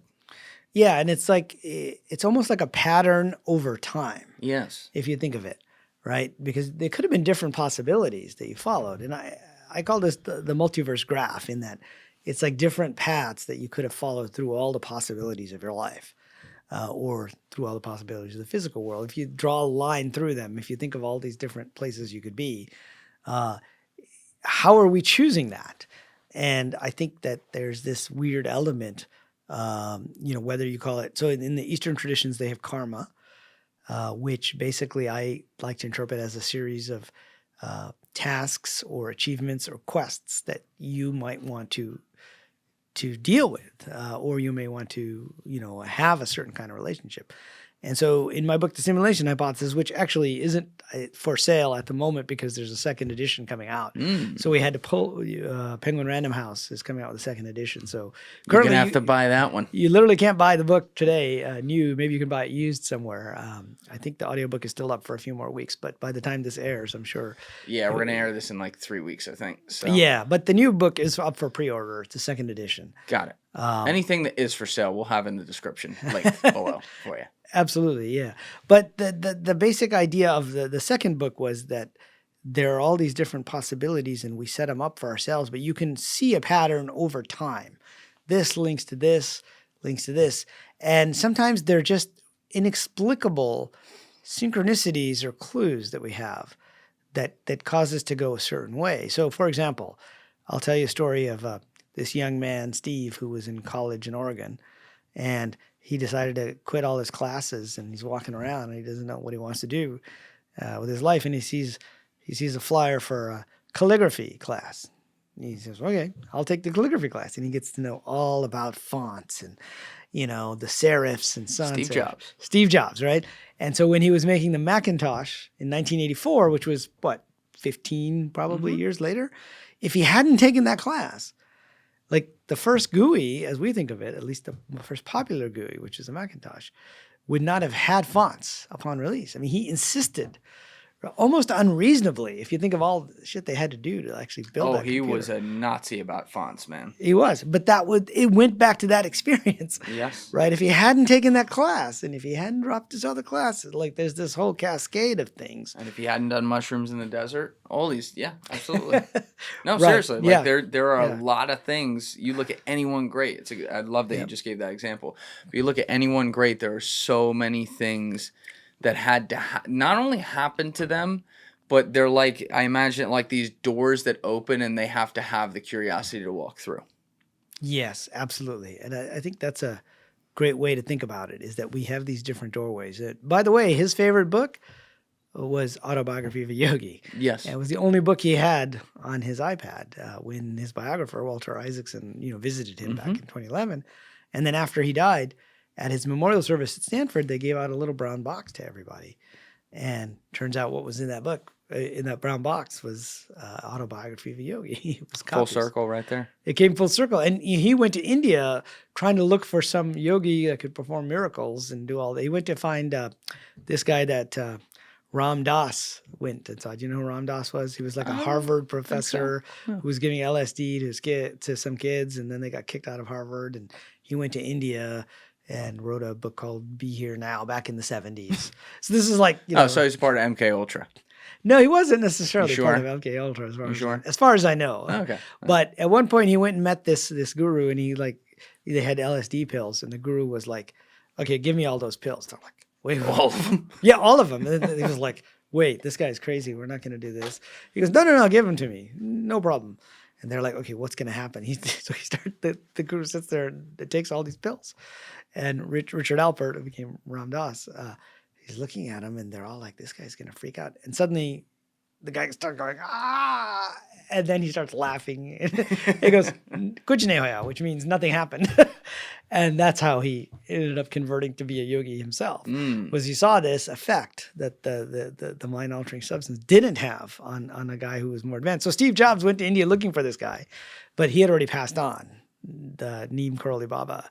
And so primarily what he did in India was read Autobiography of a Yogi, which was written in California, right, by Yogananda. By an Indian guy. By an Indian guy. Let's give it to him. Come on. Absolutely, yeah. But all these weird things happen along the Yes. way. So that was interesting for me that, eventually I wrote this book about Yogananda, and I had to look at these different stories to try to figure out, okay, well, what's going on, what's real, what wasn't. And it turns out that was his favorite book. Did you, when you were growing up, were you religious at all? No, not particularly. Did you ever think about the meaning of it all, or where we came from, or what controlled Yeah, I us? mean, I grew up in Islamic tradition because I was born in a Pakistani family, but grew up mostly in the U.S. And so, you get the basic heaven, hell, God, judgment, right? Very similar probably to how you have it in Christianity, et cetera. But it wasn't until I really got into college and then started exploring different things on my own after college that I started to really look at these different traditions, and then started to think about the bigger picture. And this is long before 2016 when you play the ping pong in VR and start to come up with this. So what were you thinking about? Did you have a theory on what it all was at the time? And I'm going to bring this back to your simulation theory, but... Yeah. Well, no, I didn't necessarily have a theory, but I think many of us get into something because okay, what can this do for me? And so at the time, I had just graduated. I was a computer programmer, and I wanted to start a company. So I was like, well, maybe meditation can help me be a better programmer, a better entrepreneur. That's how I got into some of the Eastern traditions. But then when you start getting into the traditions, you realize that it's not really about that. Right? It's more about learning to perceive there may be a greater part of you than you can physically see. And so that eventually tied into my ideas of simulation theory, to think of myself as a character, but there was another part of me, which I call the player now, meaning our player that is behind our avatar. In the Indian traditions, you'd call it the Atman, or the individual soul, which is part of the bigger soul. And then in the Western traditions, we call it the soul. But I think new metaphors are necessary for us to really consider these ideas. What I like about the simulation hypothesis is you can use it to talk about many ideas that normally, at least within like academia and techno-scientific circles, they won't talk about, right? Why won't they talk about it? Well, because it's a very materialist paradigm, right? That says if it's not measurable and it's not physical, it's not real. But you say to them, okay, well, if it's a computer simulation, this telepathy isn't so weird. I mean, you send messages to your friends inside the game, but they don't appear. They're not physical messages in the grass that you're walking on. They happen out of the rendered world. Right. And you have all this metadata. And then they start to realize, oh, yeah, well, if it's a simulation, then some people may have the keys to be able to have superpowers and do other things that other people couldn't do.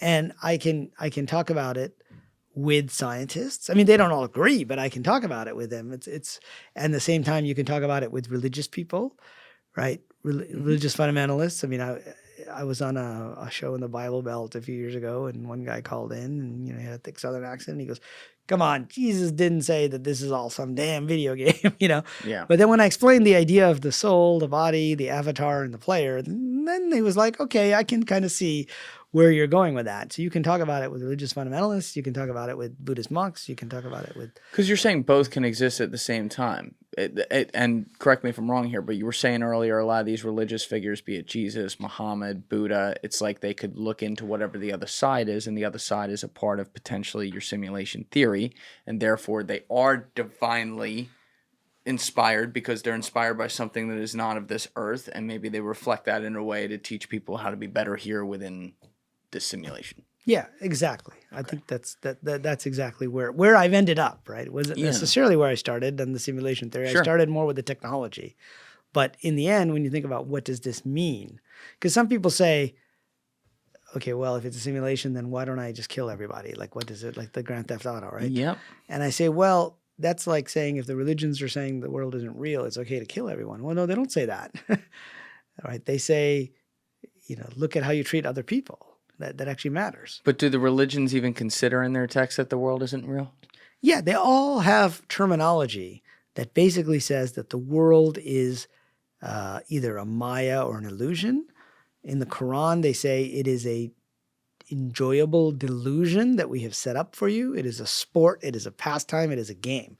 I mean, they literally use these terms. But in the context of the whole book, like in this case, the whole Quran, is there some sort of metaphorical teaching that says that, and it's just one thing out of context, whereas the rest of the book refers to, in this case, and I'm saying this as someone who is not saying one way or the other, I'm just wondering, like, the rest of the book is referring to it as the real world where you live. Well, they refer to it as the here and the hereafter, and they say this world is not the real world, that the eternal world is the hereafter, okay, what we might call heaven. And so that's pretty consistent across at least the, within the Islamic, Judaism, Christian traditions, that the physical world is sort of a training ground, if you will, right, to have these experiences. But in the Quran, they get very explicit, just like in the Buddhism and Hinduism, they get very explicit about this idea that the whole world is an illusion. So in the Quran, they literally use one term, and they've used it multiple times. So it's not like just one random quote, where they say it's El Garuri Matao. And so I looked into it and I said, well, what is that? And it means it's a delusion, but it's an enjoyable delusion. Now, enjoyable doesn't mean it's all great, right? If you play a video game, what makes it interesting? When you die, and then you got to start over on the level, and you got to try to be successful. Exactly. It's the strife, the challenge. Yes. And that's why I think, we can take this metaphor to heart and say, well, perhaps sometimes, we're taking on quests of different difficulty levels. Perhaps somebody that was born with a disability chose to have a harder difficulty level, like a physical disability. Oh, they chose to be disabled. Perhaps they chose to have a much harder. Why? Well, why do you choose to replay a game with a higher difficulty level? They or the person playing them? The person playing them may have chosen. Who's them? Who's them as well, but they have forgotten, right? Because of this veil of forgetfulness. Like I mentioned the Greek Lethe, river of forgetfulness, the Chinese traditions. You have Maya in the Indian traditions. In the Sufi traditions, you have these veils, 70,000 veils between you and God. And when you incarnate, it's like the veils are going up. And then as you become a mystic, you're trying to lift the veil so you can remember what was actually going on. Alessi, would you mind pulling up in the Merriam-Webster's dictionary the definition of alien real quick? I want to see something. So I don't think we've pulled this up on the show, but I'm going to tie this back to this idea real quick. I just want to read what this says so that we can go off it officially. All right, first one. Just go to hit the first link down there where it says alien definition. Perfect. All right. Belonging or relating to another person, place, or thing. Relating, belonging, or owing allegiance to another country or government. So that would be, as we use it in a modern term, a person who is not of a particular group or place, a foreign-born resident, and then under extraterrestrial, go up. A movie about an invasion of Earth by monstrous alien. All right, go up. This is the better one. Which one? Over here? Look at this. Okay, so exotic, different in nature, strange, extraterrestrial, coming from another world. So I want to look at it in that context where it says it's coming from another world. The movie Interstellar, where I've cited this before, but where Matthew McConaughey leaves Earth, and in his time reality, I think he's gone for, I forget what it is, but it's not a long time. Like maybe it's a year, might be less. Yeah. Time dilation, right? Right. But when he leaves the planet Earth that he's on, his daughter's 13 years old and his son's like 15. And when he comes back, I think his son's dead and his daughter's an elderly woman and the Earth has changed.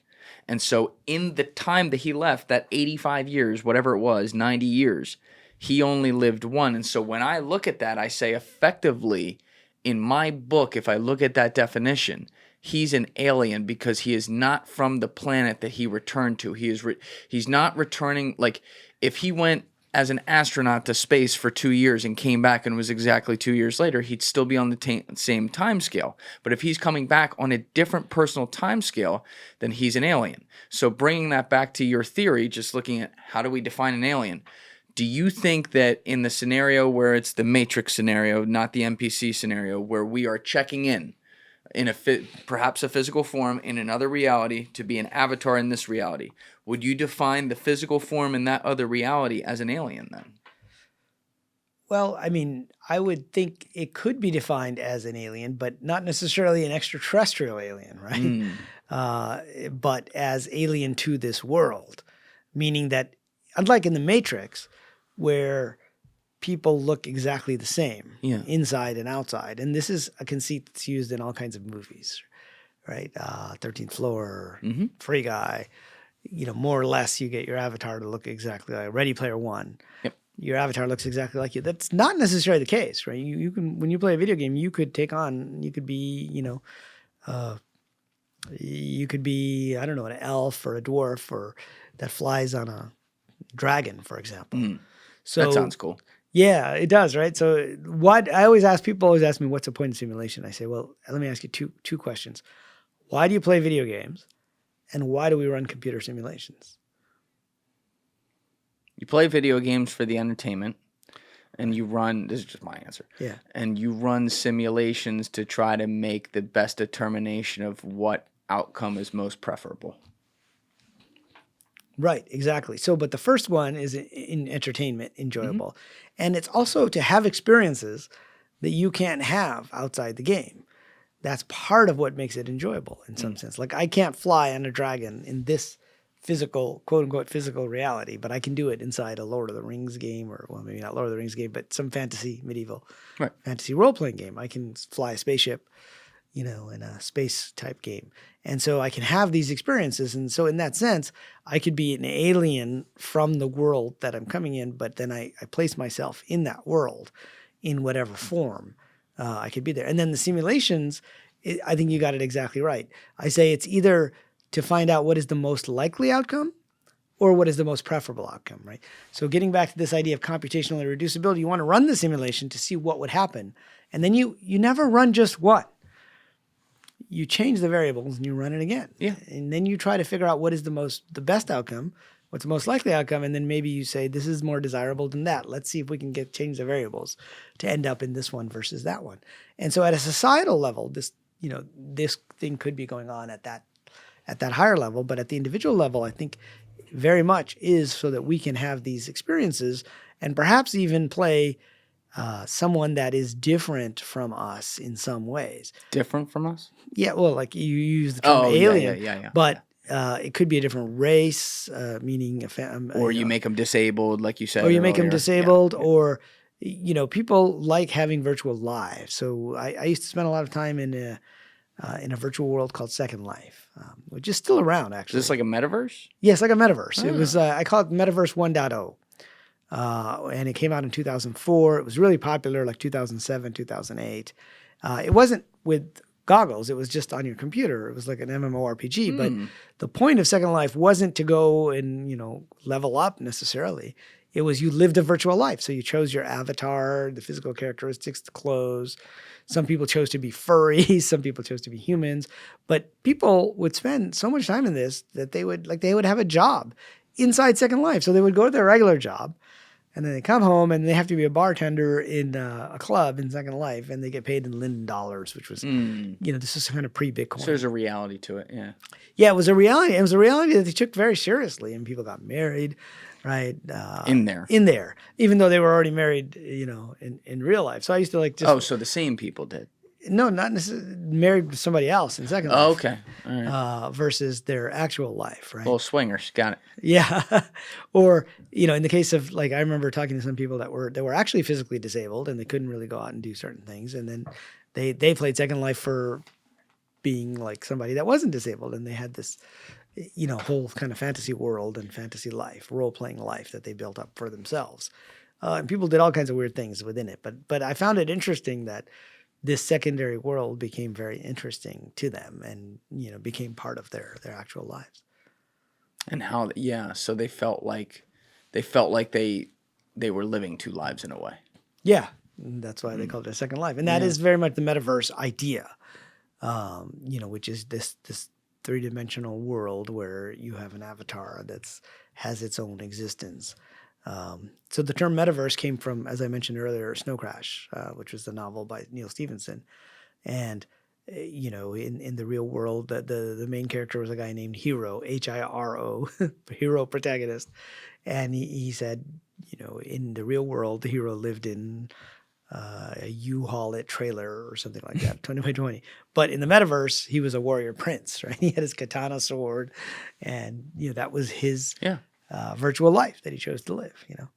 What is, if your theory is correct and we are a part of a simulation, how do you define consciousness then? What is that? Well, again, I think it depends on if you go the RPG route or the NPC route. Let's go the RPG route because that's what you seem to more believe. Yeah, I tend to lean in that direction, but there's a lot about AI and the other side. But in that side, I would say consciousness then stems from outside the physical body, right? So if in the NPC world, it's closer to what the materialists view is that consciousness stems from the physical body, from the neurons. If you just put together enough neurons, you'll have a conscious entity. And in the NPC world, that's it.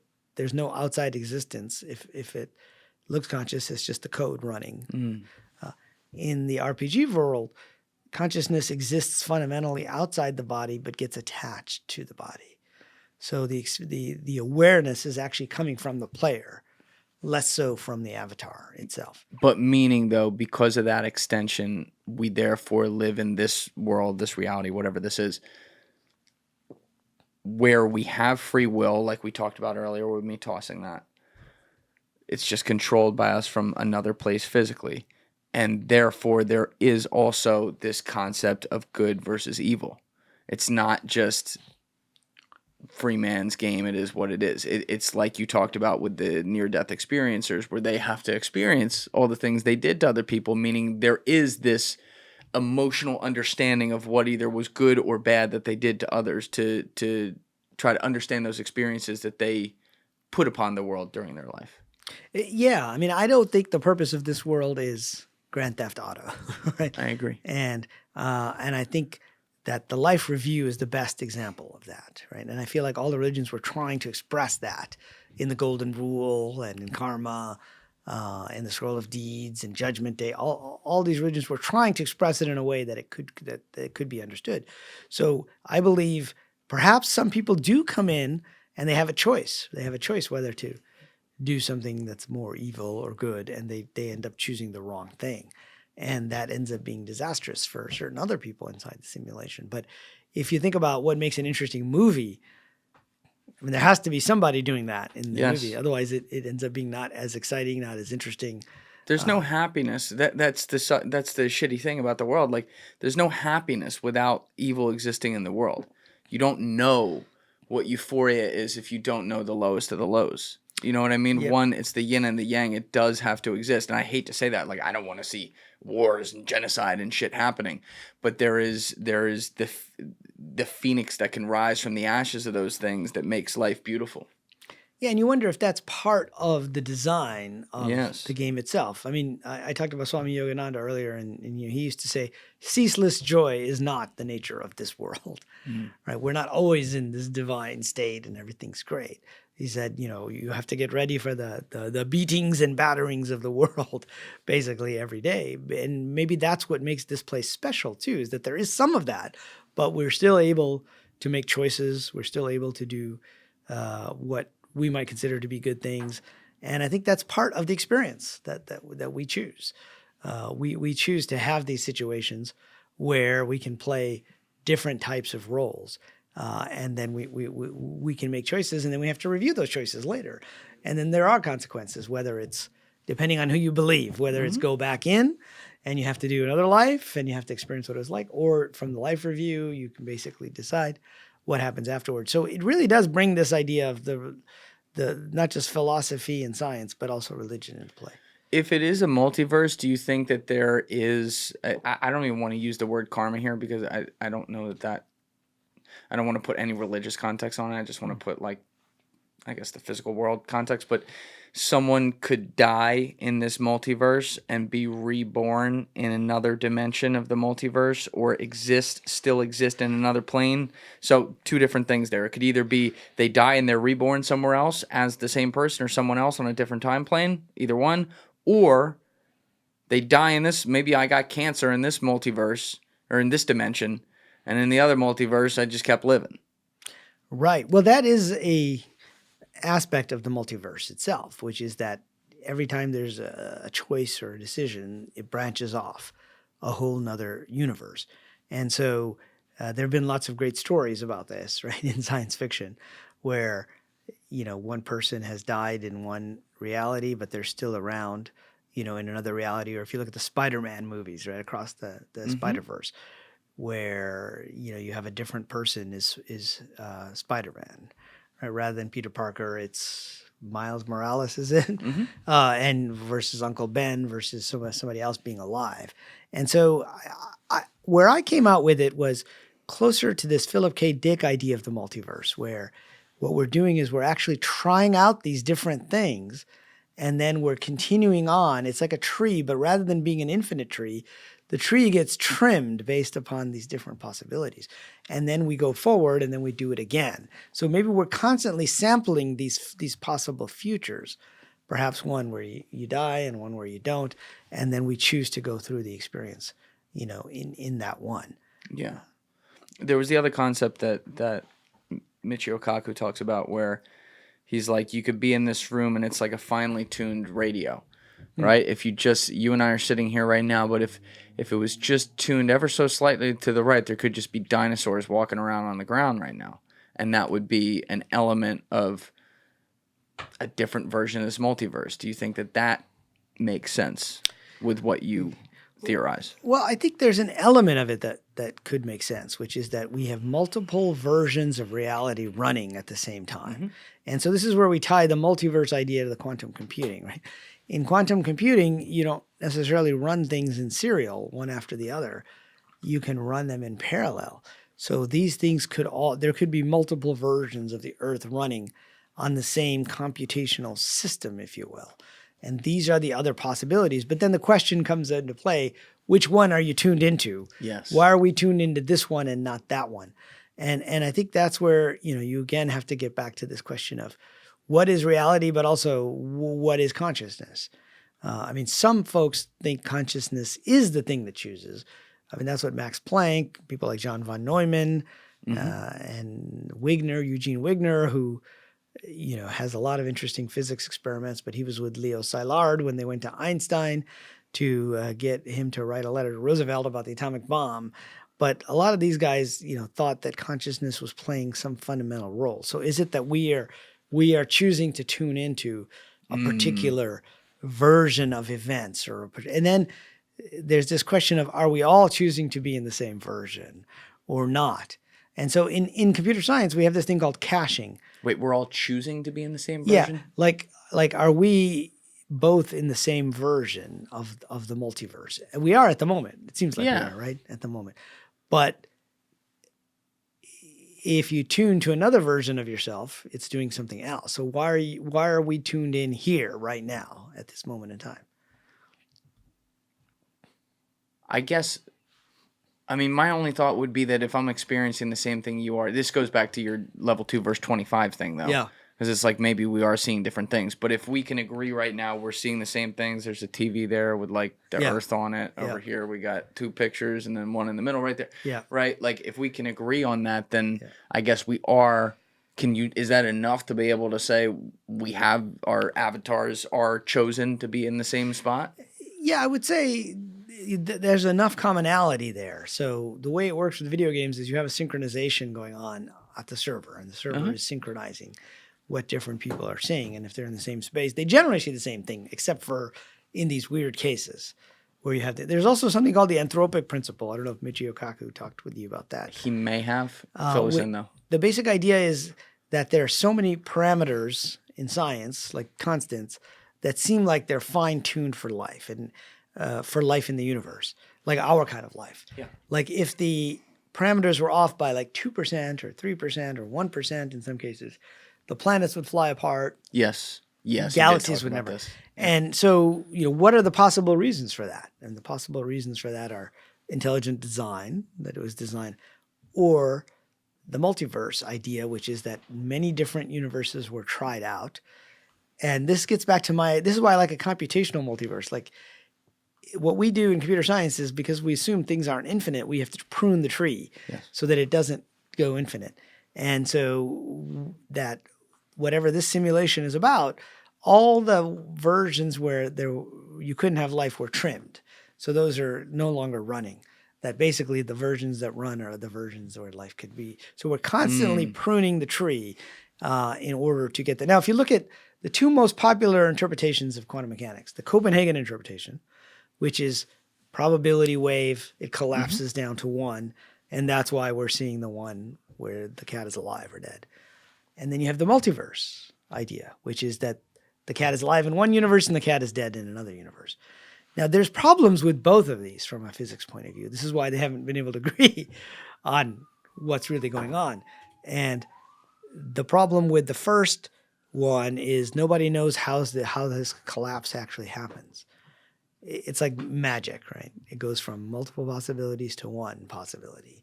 There's no mathematical way to define that unless you bring in some kind of outside observer or consciousness or something. And physicists don't like to do that if they can avoid it.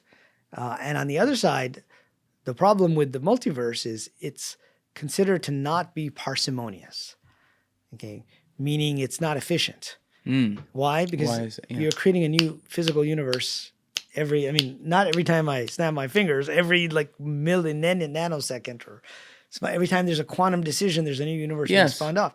So it ends up being very inefficient, and you're just creating an infinite number of universes all along the way. And that goes back to your computational problem. Yeah. So a computational universe solves this problem in the sense that what does it mean for there to be a multiverse? It just means you run the simulation over and over again. What does it mean to say there's a probability wave and we're in one of those? There was a physicist named Amit Goswami who wrote a book called, I think, The Conscious Universe. And I remember him talking about this years ago. He said, well, the reason there's a probability wave of all the things that might happen, he goes, it's not a real probability wave. What it's saying is if you ran the process multiple times, this is what would happen. Because you can't have a probability if you run something only once. That's right. In fact, the probability itself comes from, one of these French mathematicians, I forget which one, who they were looking at dice, and they were trying to predict what's the outcome of this game. And he said, well, if you roll the dice, there's 6 possible futures. And that's what he called them, possible futures of the die. And then, therefore, we have 1 of 6 possibilities, right? So it all came from this game-playing idea of saying that there are these possible futures that are out there. But the only way you can know that is by rolling the dice a number of times before you're able to do that. And so with a computer, you can do that. You can run the same thing multiple times. And so it provides, in my opinion, this is a middle ground between the Copenhagen interpretation and the multiverse idea, because you don't need infinite. You can prune the tree as you go in the multiverse idea, and you can solve some of these different problems. And it gets back to what does it mean for there to be a probability wave in the first place and for it to collapse? It means that you're rendering one of those possibilities at the current moment. So it provides a bridge between the two, I think. I mean, not a mathematical one, but more of a conceptual. I understand. Yeah. How do you explain dreams? Do you think dreams are like a simulation within our simulation potentially? Because we obviously knock out every night because we have to. I guess in your video game interpretation, it's be like you got to get your energy back, right? So you got to rest up and give your body time to heal. But when we do that, we're totally suspended from reality at the time. We don't know what's going on. And if we get REM sleep, we get into this deep place where suddenly strange things that are even outside the realms of physics, in some cases in our mind, and certainly outside the realms of reality, occur that we don't have control over what it is, but it comes into us somehow. Yeah, so I do write a little bit about this. So dreams are a fascinating subject. And in fact, they're one of the oldest subjects that people have written books about. There's probably more books written about dreams in human history than really any other subject, just because everybody dreams and everybody has been dreaming as long as we know. So dreams are like mini simulations. And in fact, so in my book, I laid out the 10 stages to get to the simulation point, which are technological stages. And I said at the end of this, we would be able to build a virtual world that was indistinguishable from physical reality. It would have beings that appear to be real, whether they are or not. In some cases, you may be a multiplayer universe. We would forget that there's a world outside of this world. And so all of these conditions are actually met by dreams for the most part every night. So they are like mini simulations. And there are some psychological theories that say, what are the purpose of dreams? And dreaming is a subject that there's a term that people use called overdetermined, where all these people have put out these ideas of why we dream. And many of them are actually probably true. So it's not like just one of them is true. Is it recycling stuff that we did during the day? Well, yeah. I mean, you can observe that, and you can actually see something you saw during the day, and it shows up. Do we sometimes talk to our dead relatives? Sure. Yes. Sometimes we do. Is it efficient? Is it needed for rest? Yes. Right. Some people have psychic experiences in dreams. Some people do lucid dreaming where they're, in fact, in the Tibetan traditions, there's a whole yoga called dream yoga. And the idea is you learn to wake up within your dream, what we call lucid dreaming today, but it was done in a spiritual context. And once you do that, you realize there's a part of you asleep in the bed, and this is not the real world. This is a dream world. And so that metaphor then gets used to realize when you're awake that there's a part of us that's kind of asleep, if you will, a bigger part of us. And so that's an actual spiritual practice that they do. And the Buddha used the analogy of the dream for the world. In fact, Buddha means one who is awake. Right? A woman asked him, who are you or what are you? He said, I am Buddha. I am awake, was what it meant at the time. Well, if you can be awake, that means the rest of us are probably sleeping, right? And so the dream idea goes back many thousands of years, as a metaphor. And then emotionally speaking, as human beings, I got a couple more things for you, and we've really covered the gamut today. This has been great. But emotionally speaking, the beauty of life, like we were saying earlier, it's the back and forth of the euphoria after being knocked down and things like that. But it's also the emotions that come with that. You look at the most powerful ones like love. If we are the RPG version, are we really feeling that? Or do we can we have the real capacity in this reality to feel true love with another individual?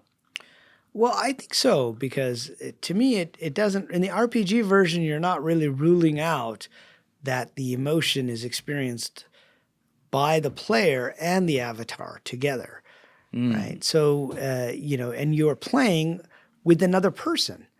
Right, so you actually are experiencing. So I referenced the metaverse earlier, and you did too, and we talked about Second Life. And there's a movie that came out.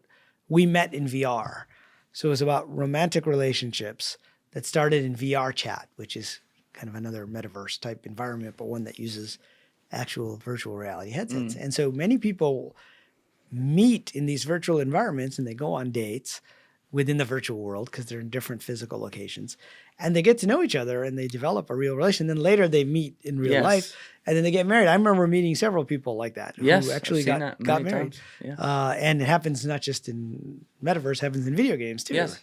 And so I think the experiences we have are still important experiences that become a part of us, as we go. So there was a Star Trek: The Next Generation episode a long time ago. I don't know if you're a fan of that show, but I wasn't. No. Oh, you weren't. Okay. Well, there's one called The Inner Light, and in it, Picard gets like some probe. Captain Picard of the Enterprise gets some probe that sends some light into his forehead, and the next thing he knows, he's this guy on this planet with a wife and kids, and he thinks he's a starship captain, but he's really living on this planet, and he lives this entire life. In this world, and then he comes back at the end of it. He's back on the Enterprise, and almost no time has passed. But he has those experiences where he can play the flute. He creates the flute that he had on that planet. He remembers a different version than Matthew McConaughey in Interstellar, in a way. In a way, yeah. There's a different version of that. Yeah. So I think that the experiences we have are important. That's why we're here. And those experiences include emotions. I think that's a key part. And when people report near-death experiences, they talk about, love on a more impersonal level and a higher level. But the love we experience here, I remember some folks online were like, oh, if it's all a simulation, that means nobody's real, and therefore, none of this means anything. And I said, well, that's if you take the NPC approach. Yeah. But if you take the RPG version, I remember somebody said to me, I think my husband's an NPC. I said, no, let's assume that your husband is also a Source player, and you are too, and you have both agreed to be here together to have these experiences. Now, but then I come up with this idea of NPC mode, where it's more when people aren't thinking, right? They go into NPC mode, I think, is something that happens, where they're just reacting off their programming. Gotcha. Okay, so there's mode levels to it. Got it. Yeah, so that's it. Last question for you. Based on everything that you found going down this rabbit hole and extrapolating it since 2016 and considering what all the possibilities are, do you believe that at the beginning of the universe there's a God? I think that, when you talk about God, it's difficult to talk about it because it's such an all-encompassing concept. Yes. And I think, once again, I get back to that word ineffable. Do I think there's a creator that created the simulation? Yes, I think that there is some element of it. Like if you go back to, there's a Persian philosopher named Al-Ghazali who, I don't know, hundreds of years ago said, if you look at the arguments for God, and he gave like 3 or 4 arguments for God, and he said, well, there must be a prime mover of the universe. Therefore, then that prime mover you can just call God, Or he said there must be a cause, and therefore you can call that cause God if you want. But I go back to Yogananda's example of the film projector, and he says this is the film, but he said look back at the light that's projecting. Like what is the source? What is the projector?